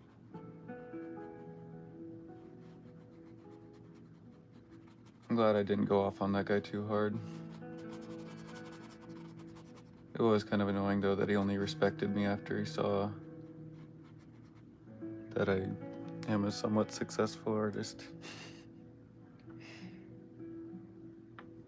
Like I don't want respect because I have social media followers or 8,000 Etsy sales. I want respect because you like my art, dang it.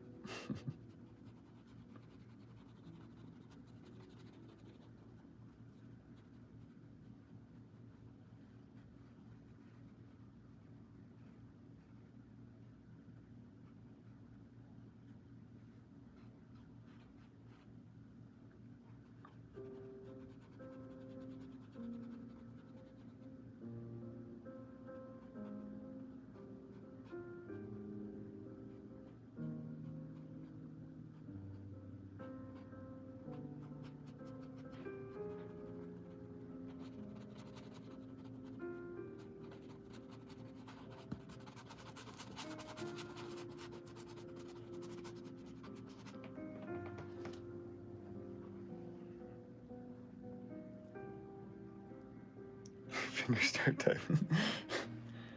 Oh, I'm glad that I stayed chill. I was getting a little angry. Like that, just that he kept talking and he kept saying mean stuff, and I was like, no, this is recorded. This live stream is gonna be there for everyone. Anyone can look at this later on. I don't want to have live footage of me going off on some kid that doesn't know what they're talking about.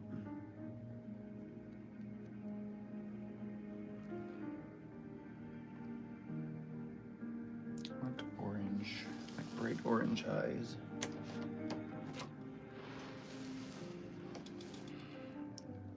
Art and really person essentially walks up to an artist and opens with "This won't ever sell." It's great. I know, yeah. No, it pissed me off too.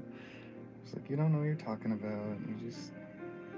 You're some dumb kid who hears other people say stuff online and wants to say something too. It's whatever. It's whatever.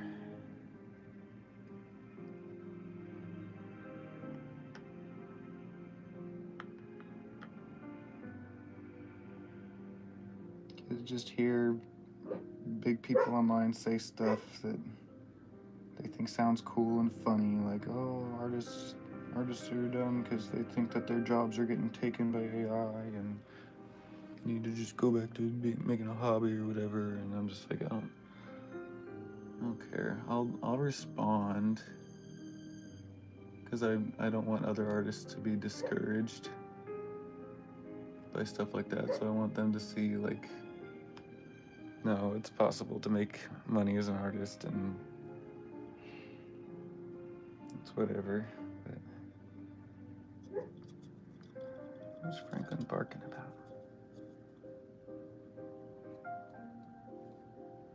All right, let's start getting some of this background in.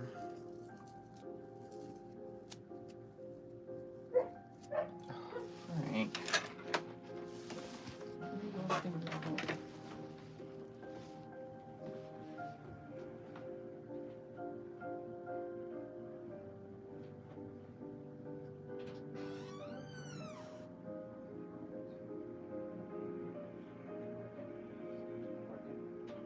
Hang on right here.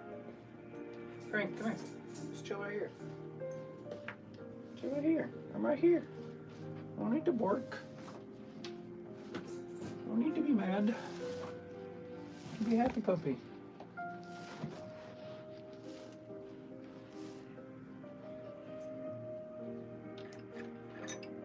Alright, another nice big flat brush. Alright, this one.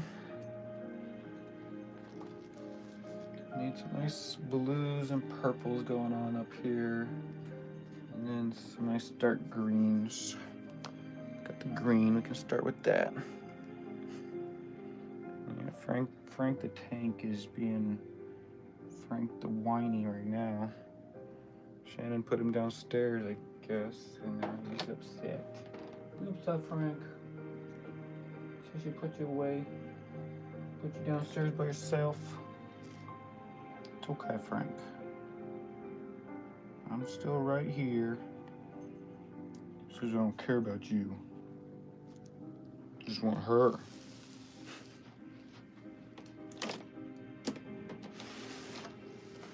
Some Payne's Gray. There you go.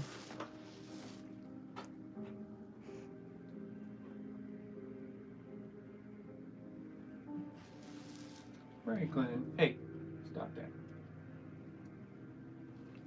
Digging in the cabinet, trying to get to his treat drawer. A naughty boy. Naughty puppy. Being a naughty puppy. Why don't you just take a nap? Franklin, hey, look. Sit. Lay. Lay. All the way down. Lay. Franklin, lay. Lay. Why are you ignoring me? Lay. Good boy. Good boy. Now stay. Stay right there. Good boy. Silly pup.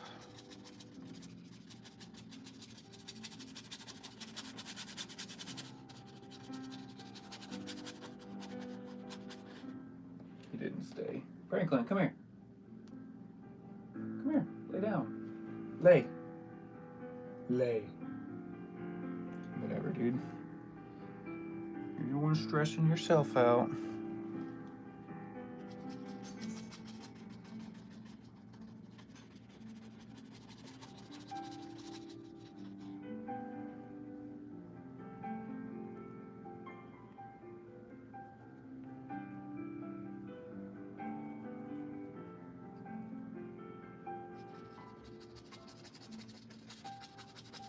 Franklin, come here.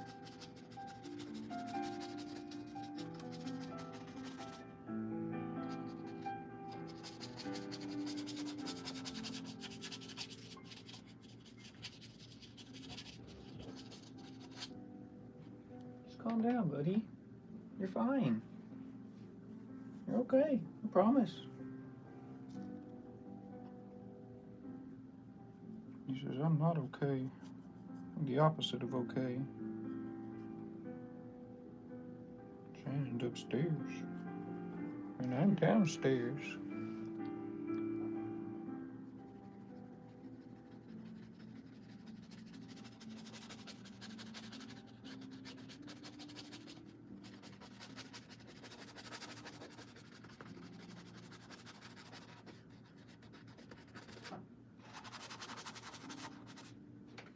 What are you doing, Frank? You're being distracting. That's what you're doing.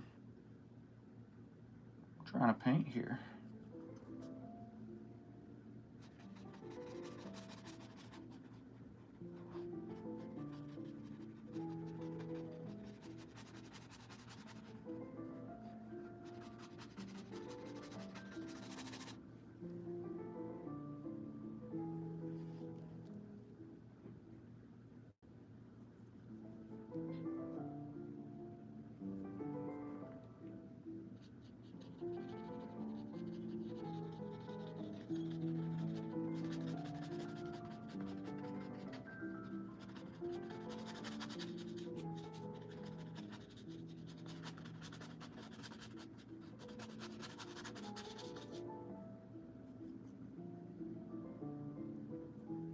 get a nice kind of green laid in over the whole thing, probably. Everywhere there's going to be green. We'll definitely tone it back with some painted gray once we get this layer down. Is there like a hole in the canvas here? Painted over that spot like 4 times.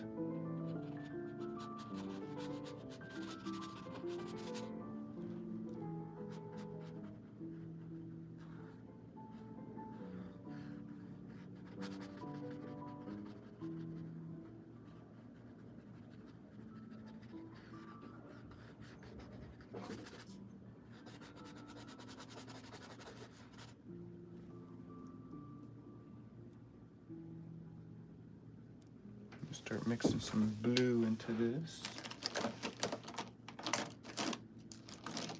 I bought some blue paint the other day when I went to Hobby Lobby to get these canvases, and I think it like fell out in my car somewhere, so I think it's like in the back of my little car.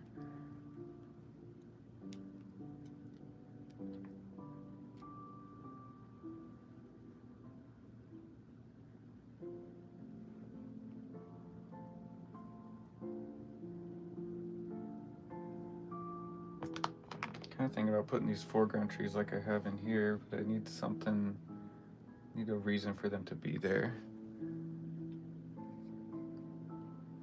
I've got these foreground trees right here, which I've got trees here, but I've got these like bigger ones that the bottom part of the trunk goes all the way down. Canvas black hole paints has entered singularity. Yep.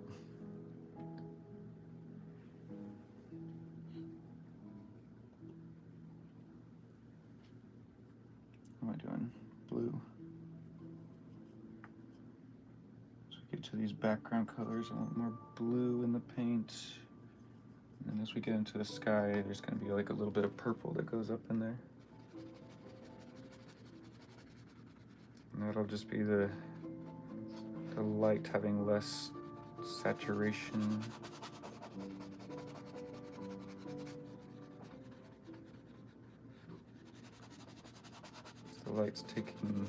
The light is passing through more particles of dust in the air, and it's giving atmospheric perspective. Oh, that's where the dinosaurs went. Ah, that makes sense. Franklin, what are you doing? Sound like you're getting into stuff. Dog.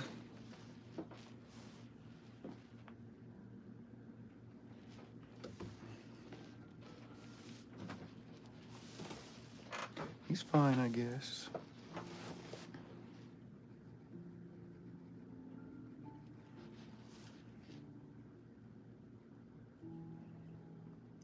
A lot more blue. Thinning it down.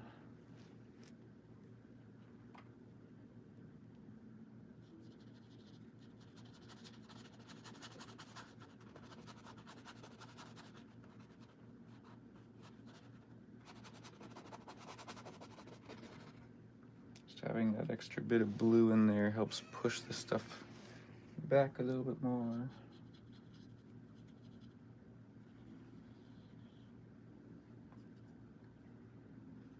And we'll probably go over this with some more colors. But just trying to get the base tones down. So we've got the values, now we just need the tones. Frank, why are you being so unsatisfied, buddy? Why are you so unsatisfied with everything right now? You just got to be out all day.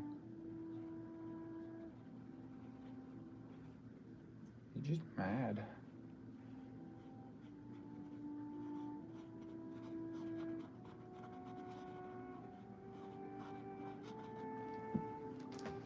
Go.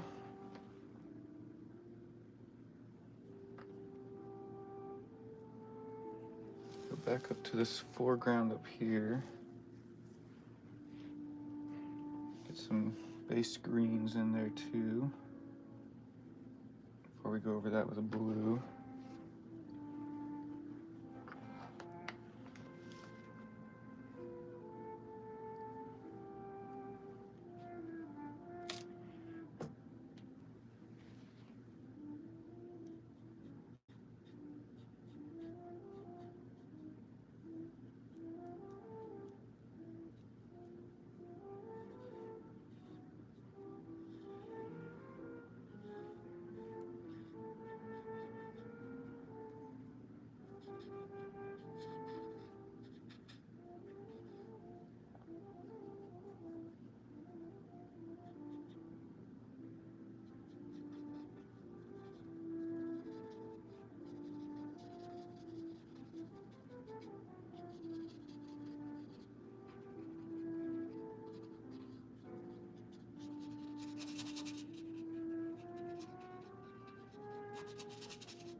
There we go.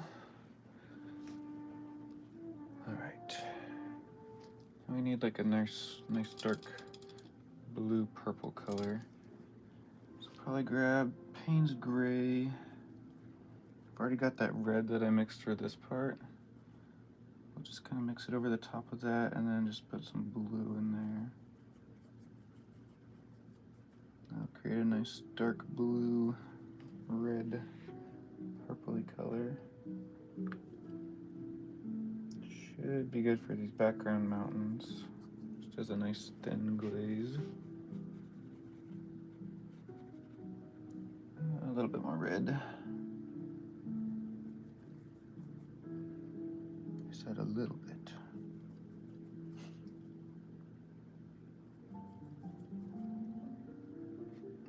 Yeah, that's better.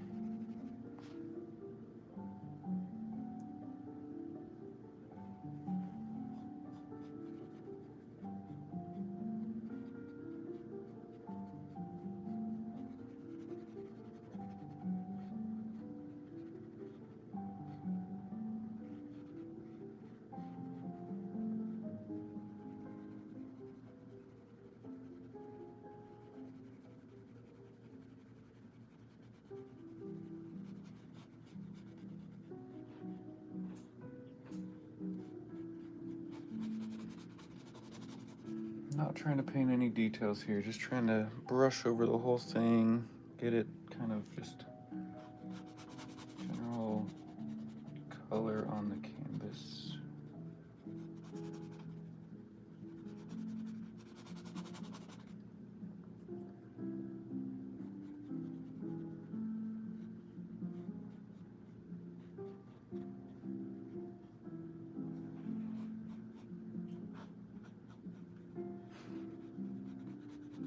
Quit sighing out there, Frank.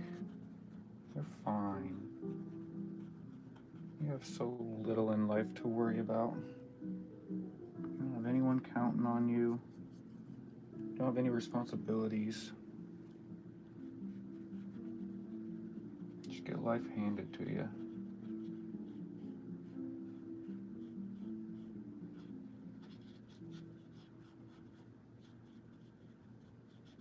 He says, no, my life is miserable. I was upstairs having fun, and now I'm downstairs. And life is hard.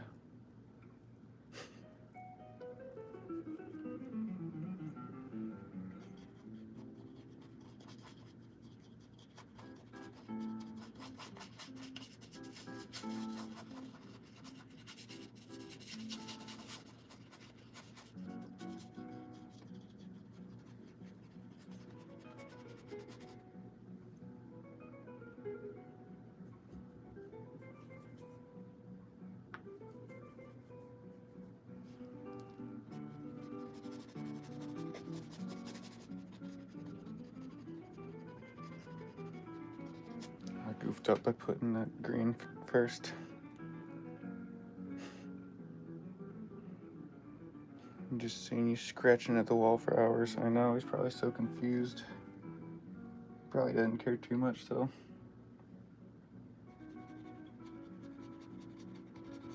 Probably doesn't give it much thought. He just all he's thinking right now is like, why is he not petting me? Why is he not giving me attention?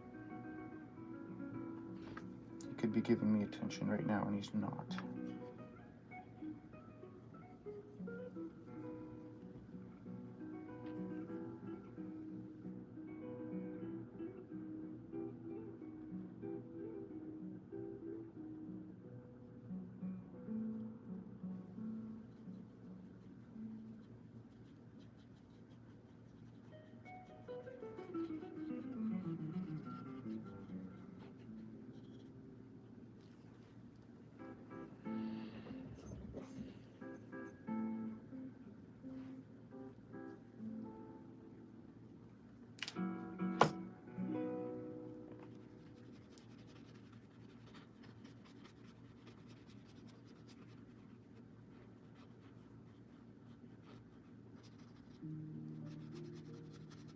Definitely made this way harder on myself.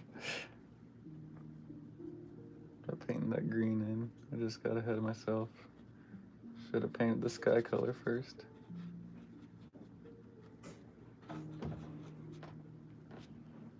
Good boy. Just chill. Good Frank. Good buddy. Finally came and laid down.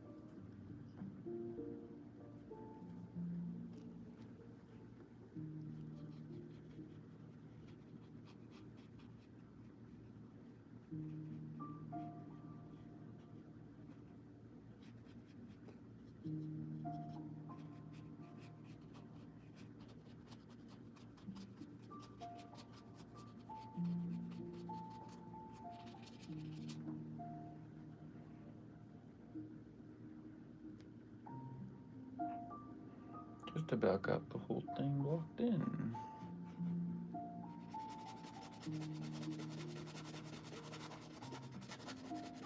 A bit more of this color here.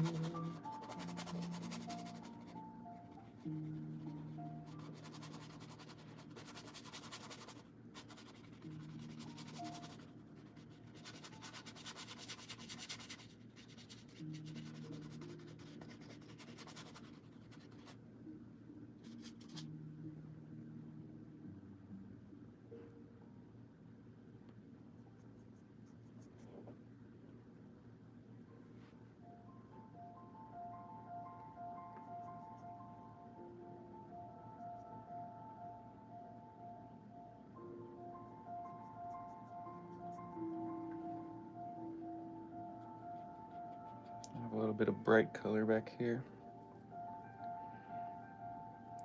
Need to play off nice. What is that? Is that football? I know nothing about sports.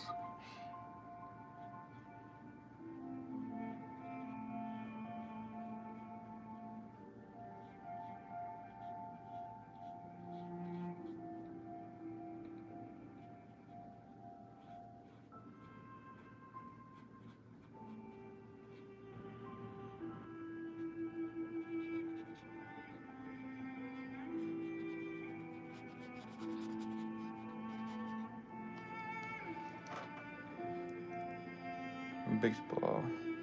25 years, wow. Well, that's pretty exciting for Seattle right now.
stopped watching a while ago. It was fun. Baseball's too slow. Yeah, every sport feels a little too slow for me. I'm not a sports guy. No disrespect to the people who are. I'm sure it's fun. I just personally never really gotten into it.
The background's starting to look pretty good.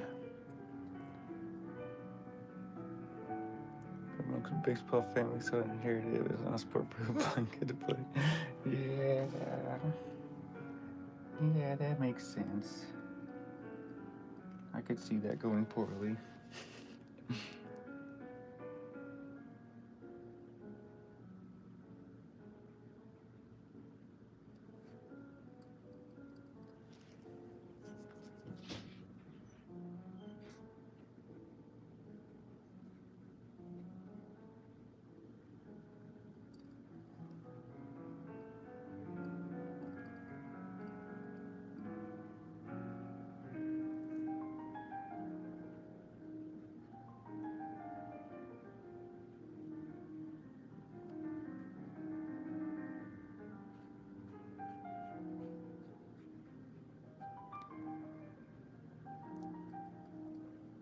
Getting those highlights on there. So really gonna start to pop.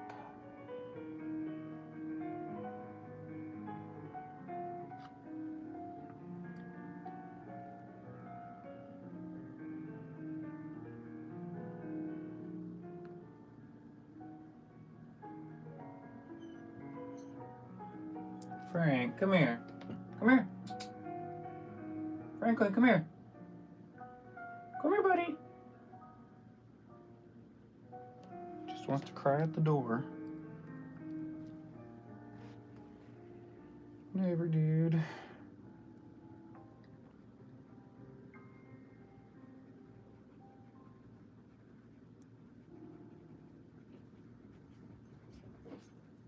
Franklin, come here. Quit crying at the door. Just chill.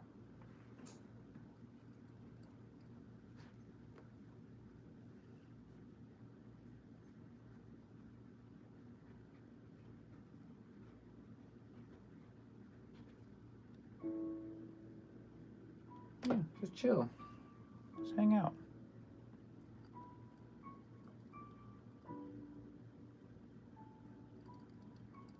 The separation anxiety with Shannon is just so bad right now.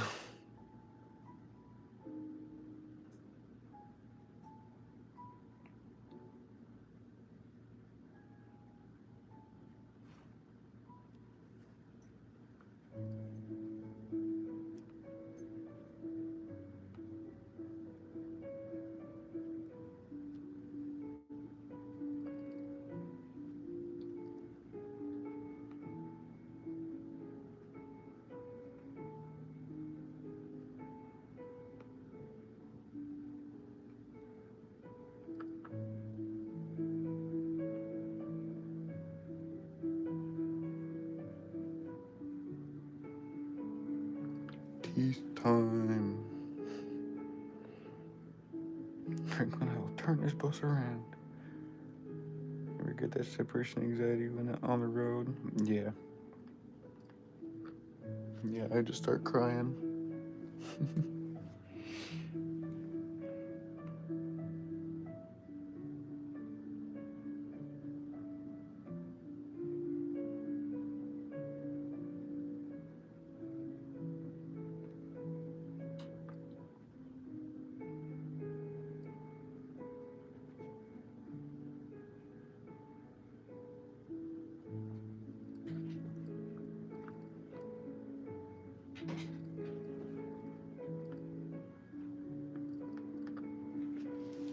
Brian, get that. Trying to get up in the treats again.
These teeth are so important. I'm so nervous about getting them just right.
Gonna have to tone them back too.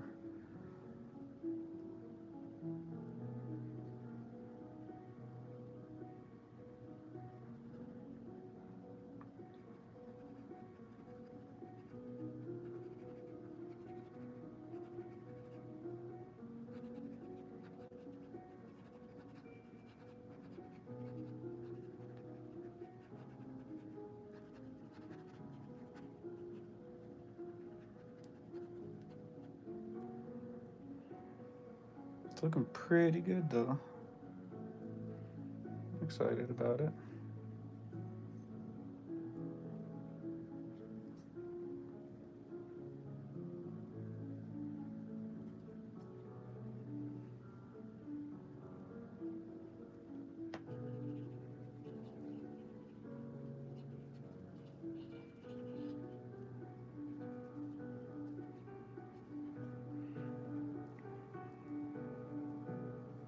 To push over that too.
Get a nice light red color.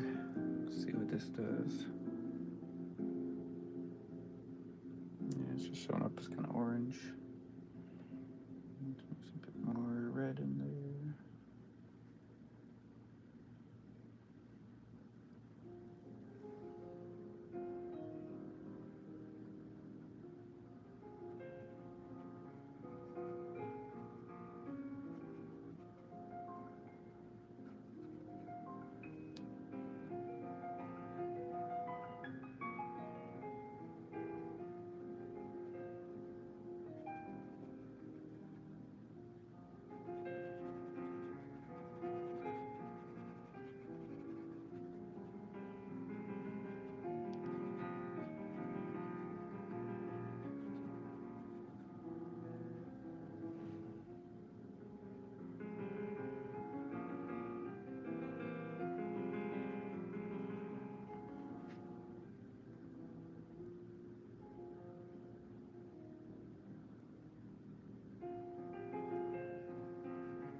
Is that red I was looking for?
Adds to the brightness factor, I think.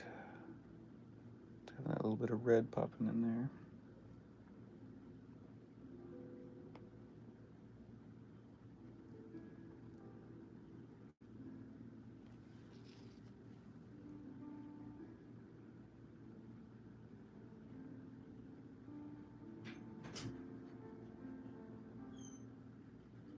Franklin, chill.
Bit more red in the tongue.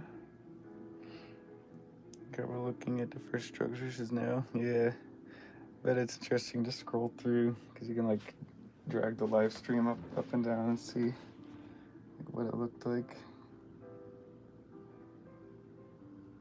But that looks super cool.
And once I get some blue in here, that's really gonna start popping. This was the first fingerstyle song I learned on guitar. piano song, but I spent like 2 months learning like the fingerstyle plucking. I love it.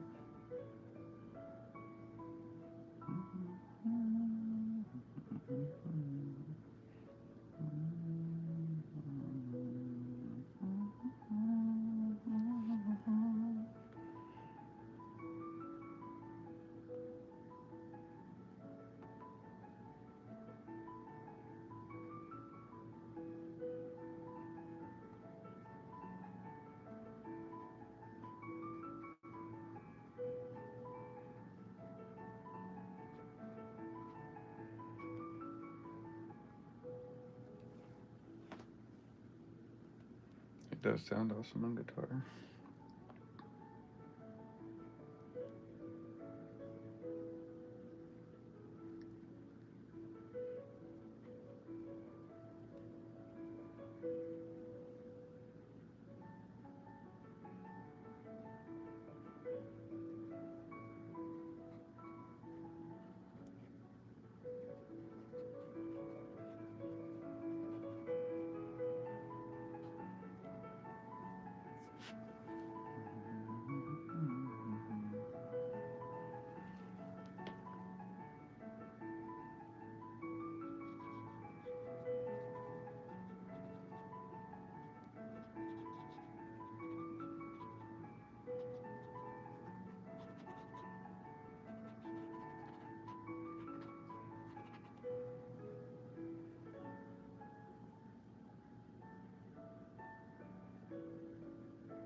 Here it is on guitar.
Yeah, this song is what got me into fingerstyle guitar.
texture in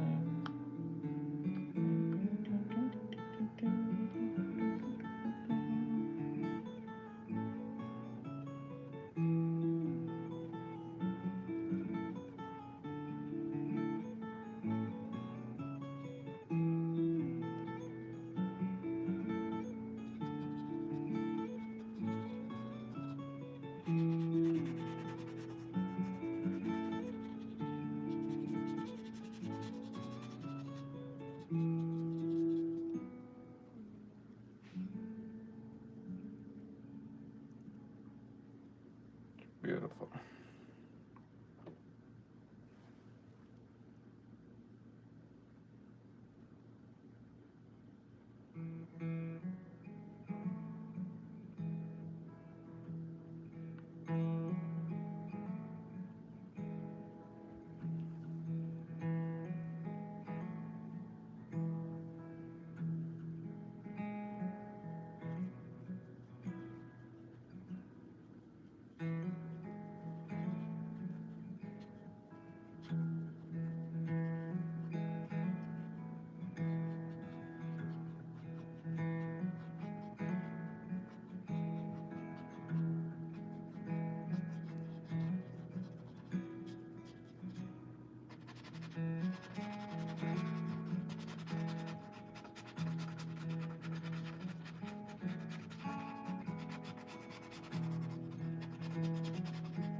happy music for the scary painting that I'm doing.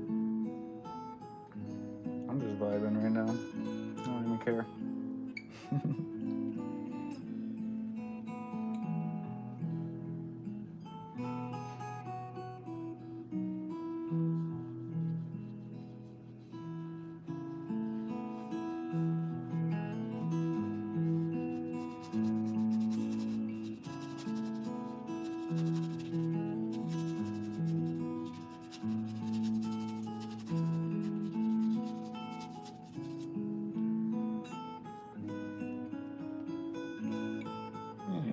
Yeah, he's got cute little friends down here, you know?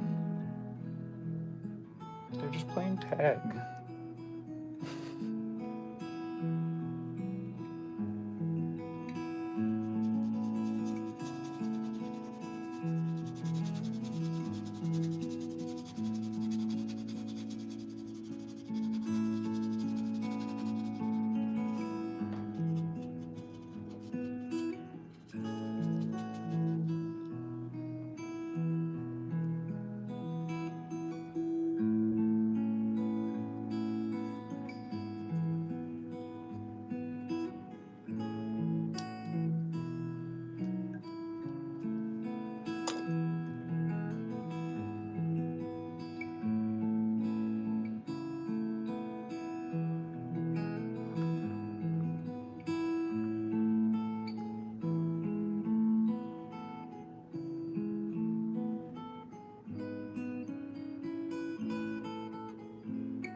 Some nice backlight stuff going on here.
There's a little spot on the campus that it just keeps being there.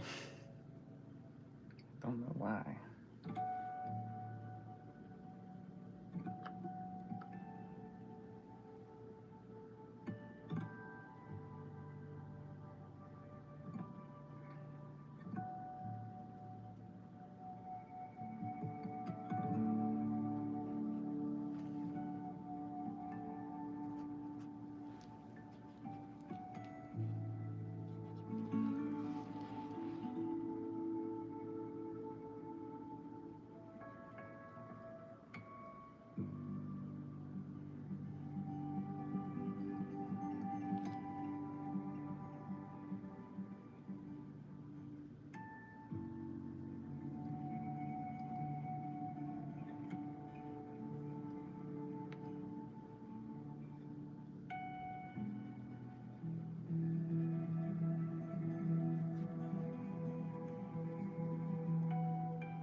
A little bit too much symmetry back here.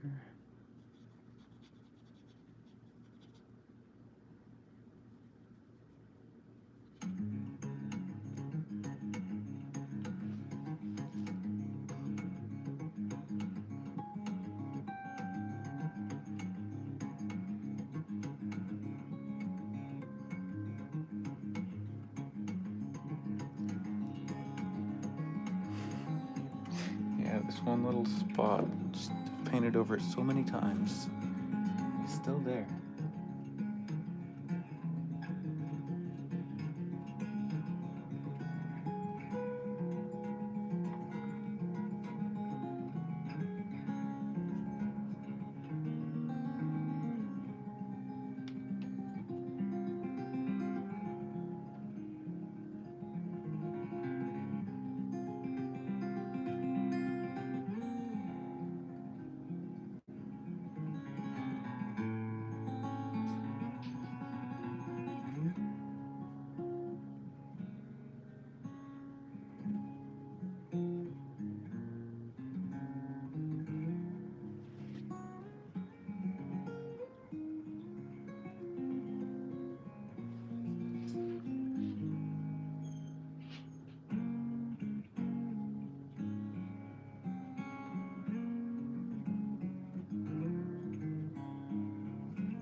Franklin, come here.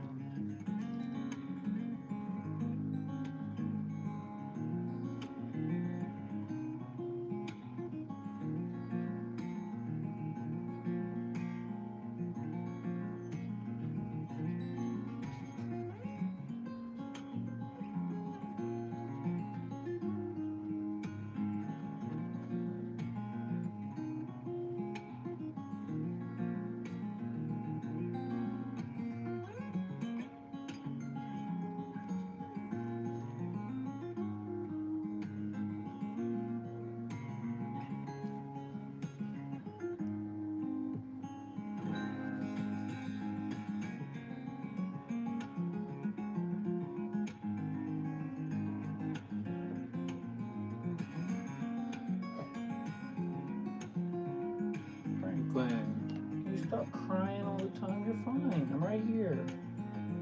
You're crying. Just lay down and chill. Take a nap. You've been running around all day.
trying to imply some like distant trees back here.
If you could time travel, would you go backwards or forwards, and when?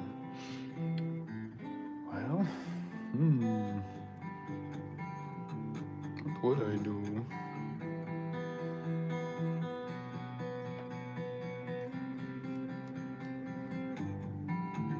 I think just out of curiosity, I'd like to see what the future looked like. Just like what happens in the world, you know? But if I was actually given the choice, I don't think I would time travel. Things are crazy enough in the present, and And I've seen Back to the Future, and things didn't go well when they time traveled.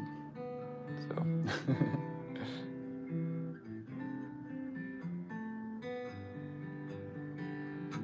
know if I would want to risk messing up the time continuum or whatever. You have to decide in 5 minutes or less.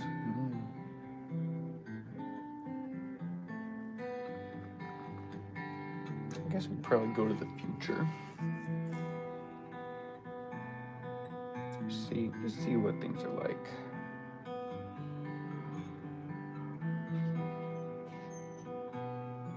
Franklin, chill. Come here. He's just really upset right now.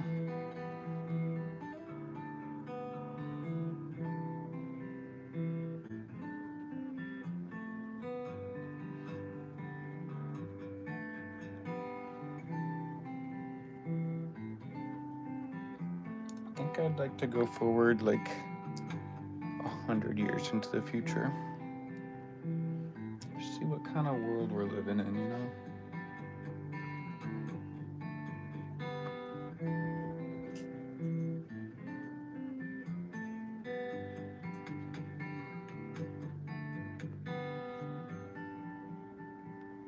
Can you calm down, Frank?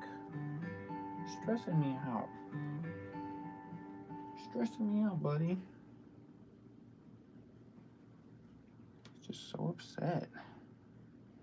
Just pacing around, whimpering.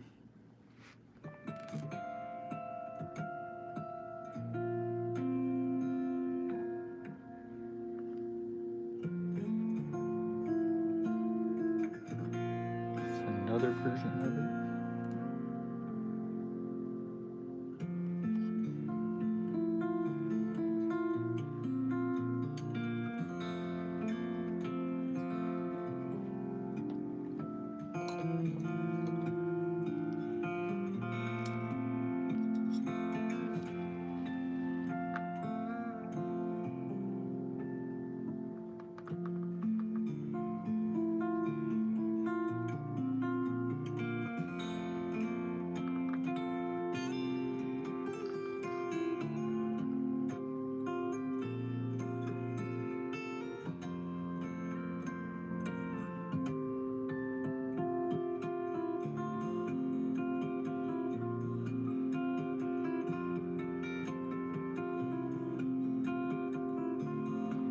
Trying to get some like scaly texture going on there.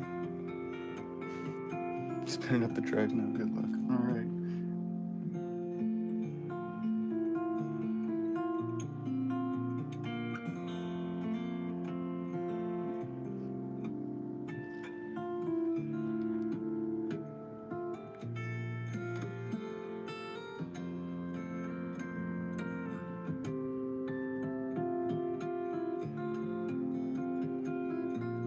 I don't think I'm a fan of this version as much.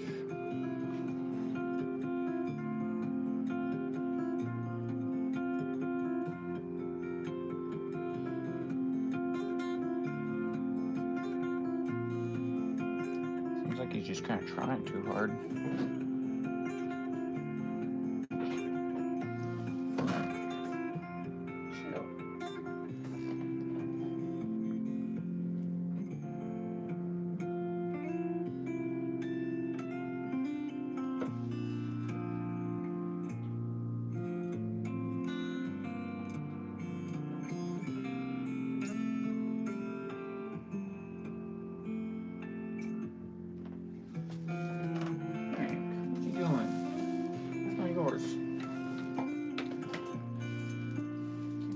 Stuff up because you're bored.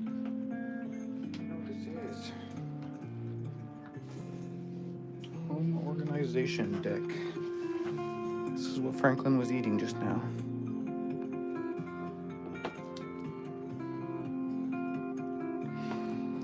About 50,000 years. Golly. That's a long ways. I don't even know if humans will be around in 50,000 years. I'd like to think we would be, but rate we self-sabotage.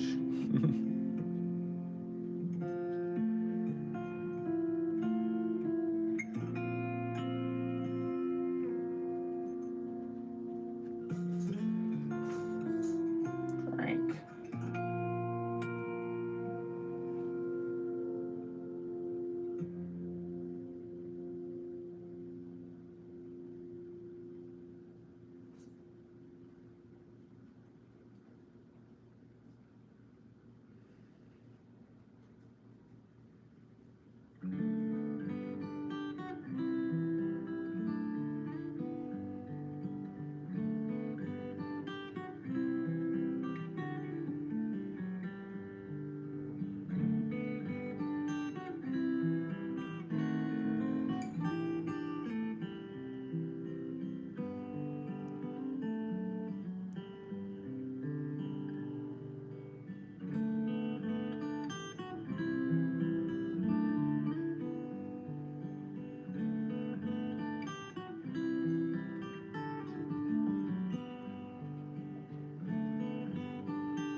Dolphins will evolve as the apex predator. Yeah.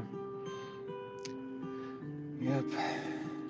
There was the most recent season of Love, Death, and Robots. There was an episode where there was like aliens, and there was also. I just want to scoot my chair forward without knocking into my tripod. The dolphins were like revered as gods by the aliens and by the people.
I don't think I'm gonna finish this one tonight. I think I might need another layer of oils tomorrow. Plan anything lately? No, just besides that ultimate chicken horse that we played the other day. The family, that was pretty fun. Yeah, pretty much in the evenings if I'm home and I have energy, I'm usually painting. But if we're just chilling, we're usually watching Star Trek lately. We've been really into Deep Space Nine. We're in like the really good parts. Like we just started season 6. It's just so good. I'm really into that lately. Yesterday we just wanted to chillax with each other, and we're like, well, what do we do? Neither of us have anything we're really like. Neither of us have any games we're really interested in. We're like, oh well, we both like Star Trek. Let's watch Star Trek.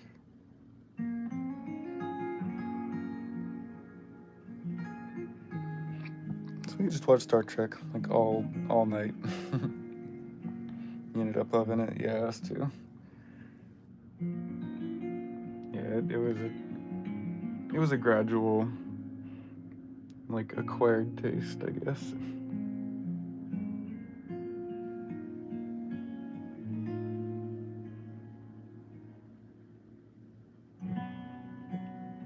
I feel like the first couple seasons were just trying too hard to be their own thing and be next gen. And then by like season 3 and 4, they'd really figured out like what their own thing was and how to satisfy the next gen fans with it still being its own thing. I think they found a good balance in that by around like season 3 or 4.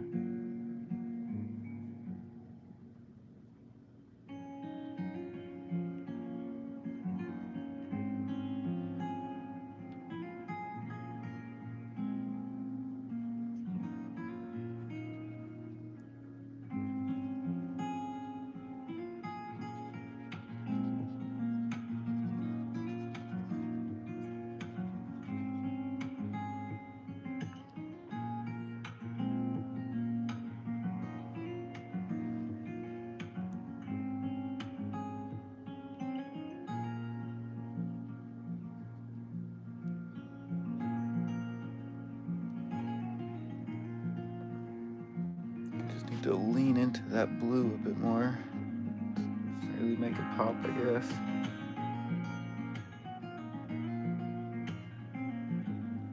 I either need to have it or I need to not. I'll just lean into it.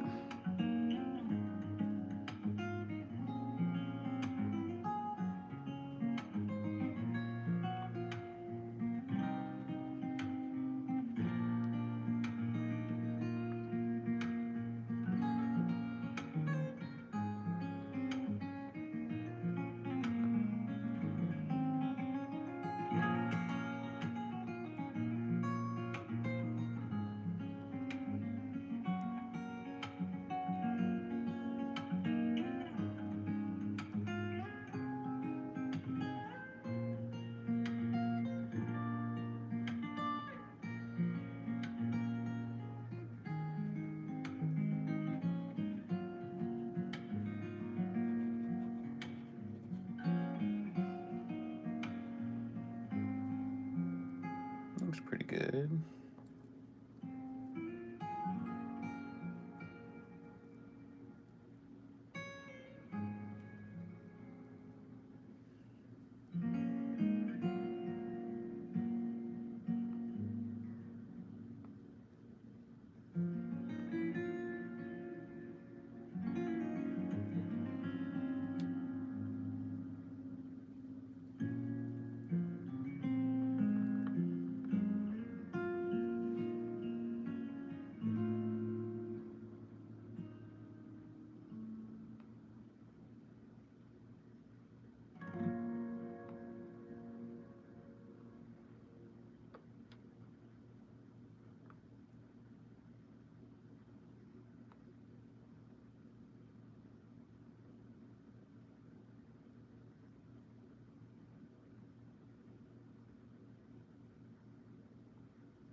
Cool with the feathers. I don't know that I was really going for feathers. I was going for kind of like a leathery texture, but I don't know. I think I probably need another pass with oils tomorrow.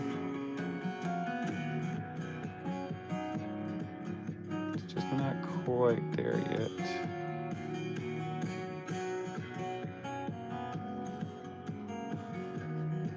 I just really need this piece to be a banger, you know?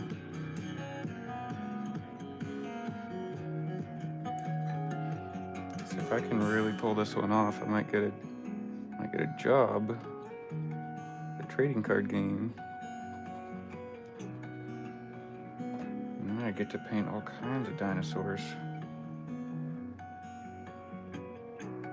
Definitely had a lot of fun making this. I'd love to make more.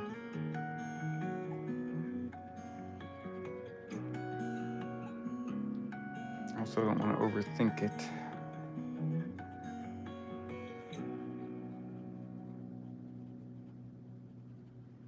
think I might be getting in that territory.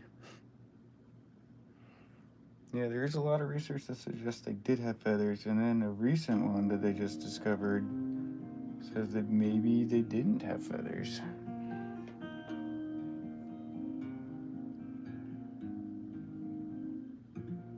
Just saw that like a couple of days ago.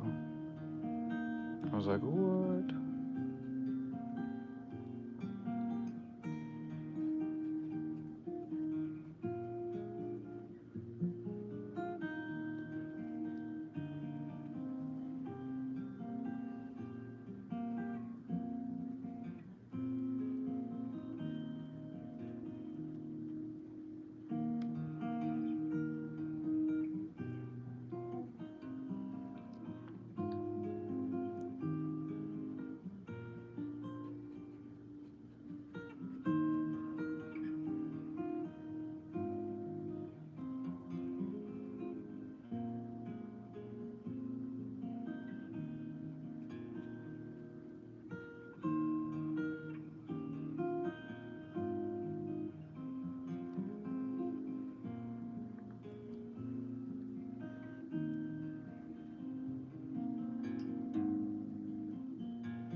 I did use the bird preset armature to pose this guy though.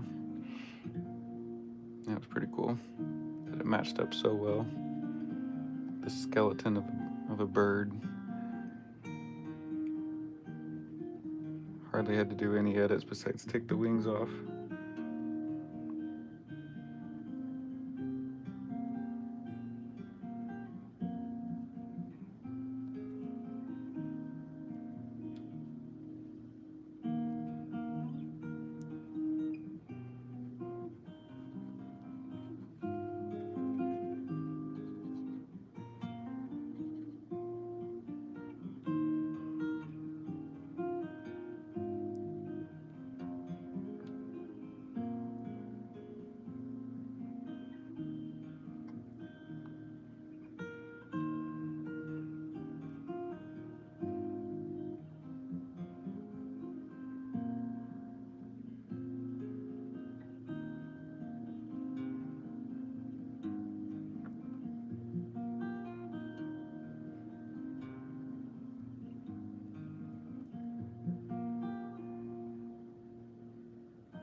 Alright, getting closer. Getting that nice sharp detail up in the face.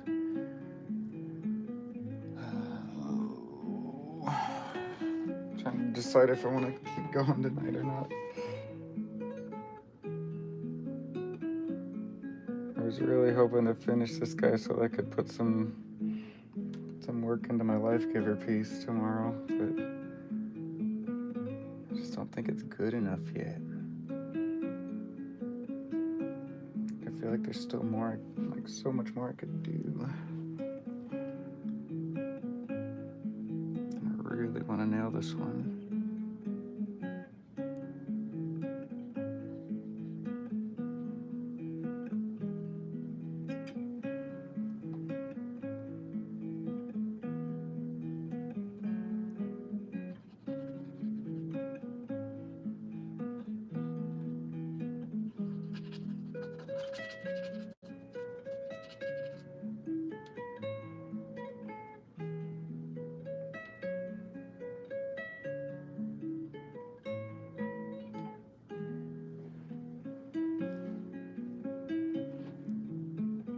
The Harry Potter, yeah, I've seen a few. Every time I see them, all I think is, why? But why? I don't need it. It's like we don't need any more Lord of the Rings. Don't need any more Harry Potter. Give you one more Harry Potter, just go right into the story and make more movies about that. Fantastic Beasts was good. Just do another one. Just make something new, something original.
You may be temporarily blocked. If you want to continue, please ensure that content owners add your channel.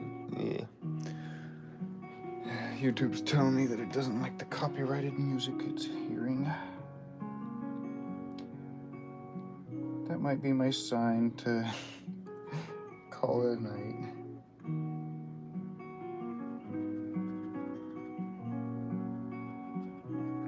Don't want my stream getting disabled or anything like that.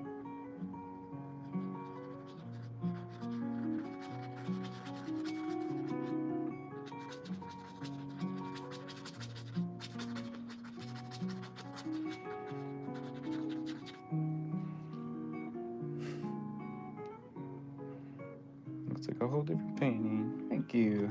Caught me right at the end. I'm just about to call it a night. I think it probably still needs another pass. So I'm not gonna sign it and call it done just yet. So I really want to nail this one because I'm trying to get a job with Zoic TCG. It's a dinosaur trading card game. And if I can really nail this one, if I can really get this one looking good, I really want to impress them, you know.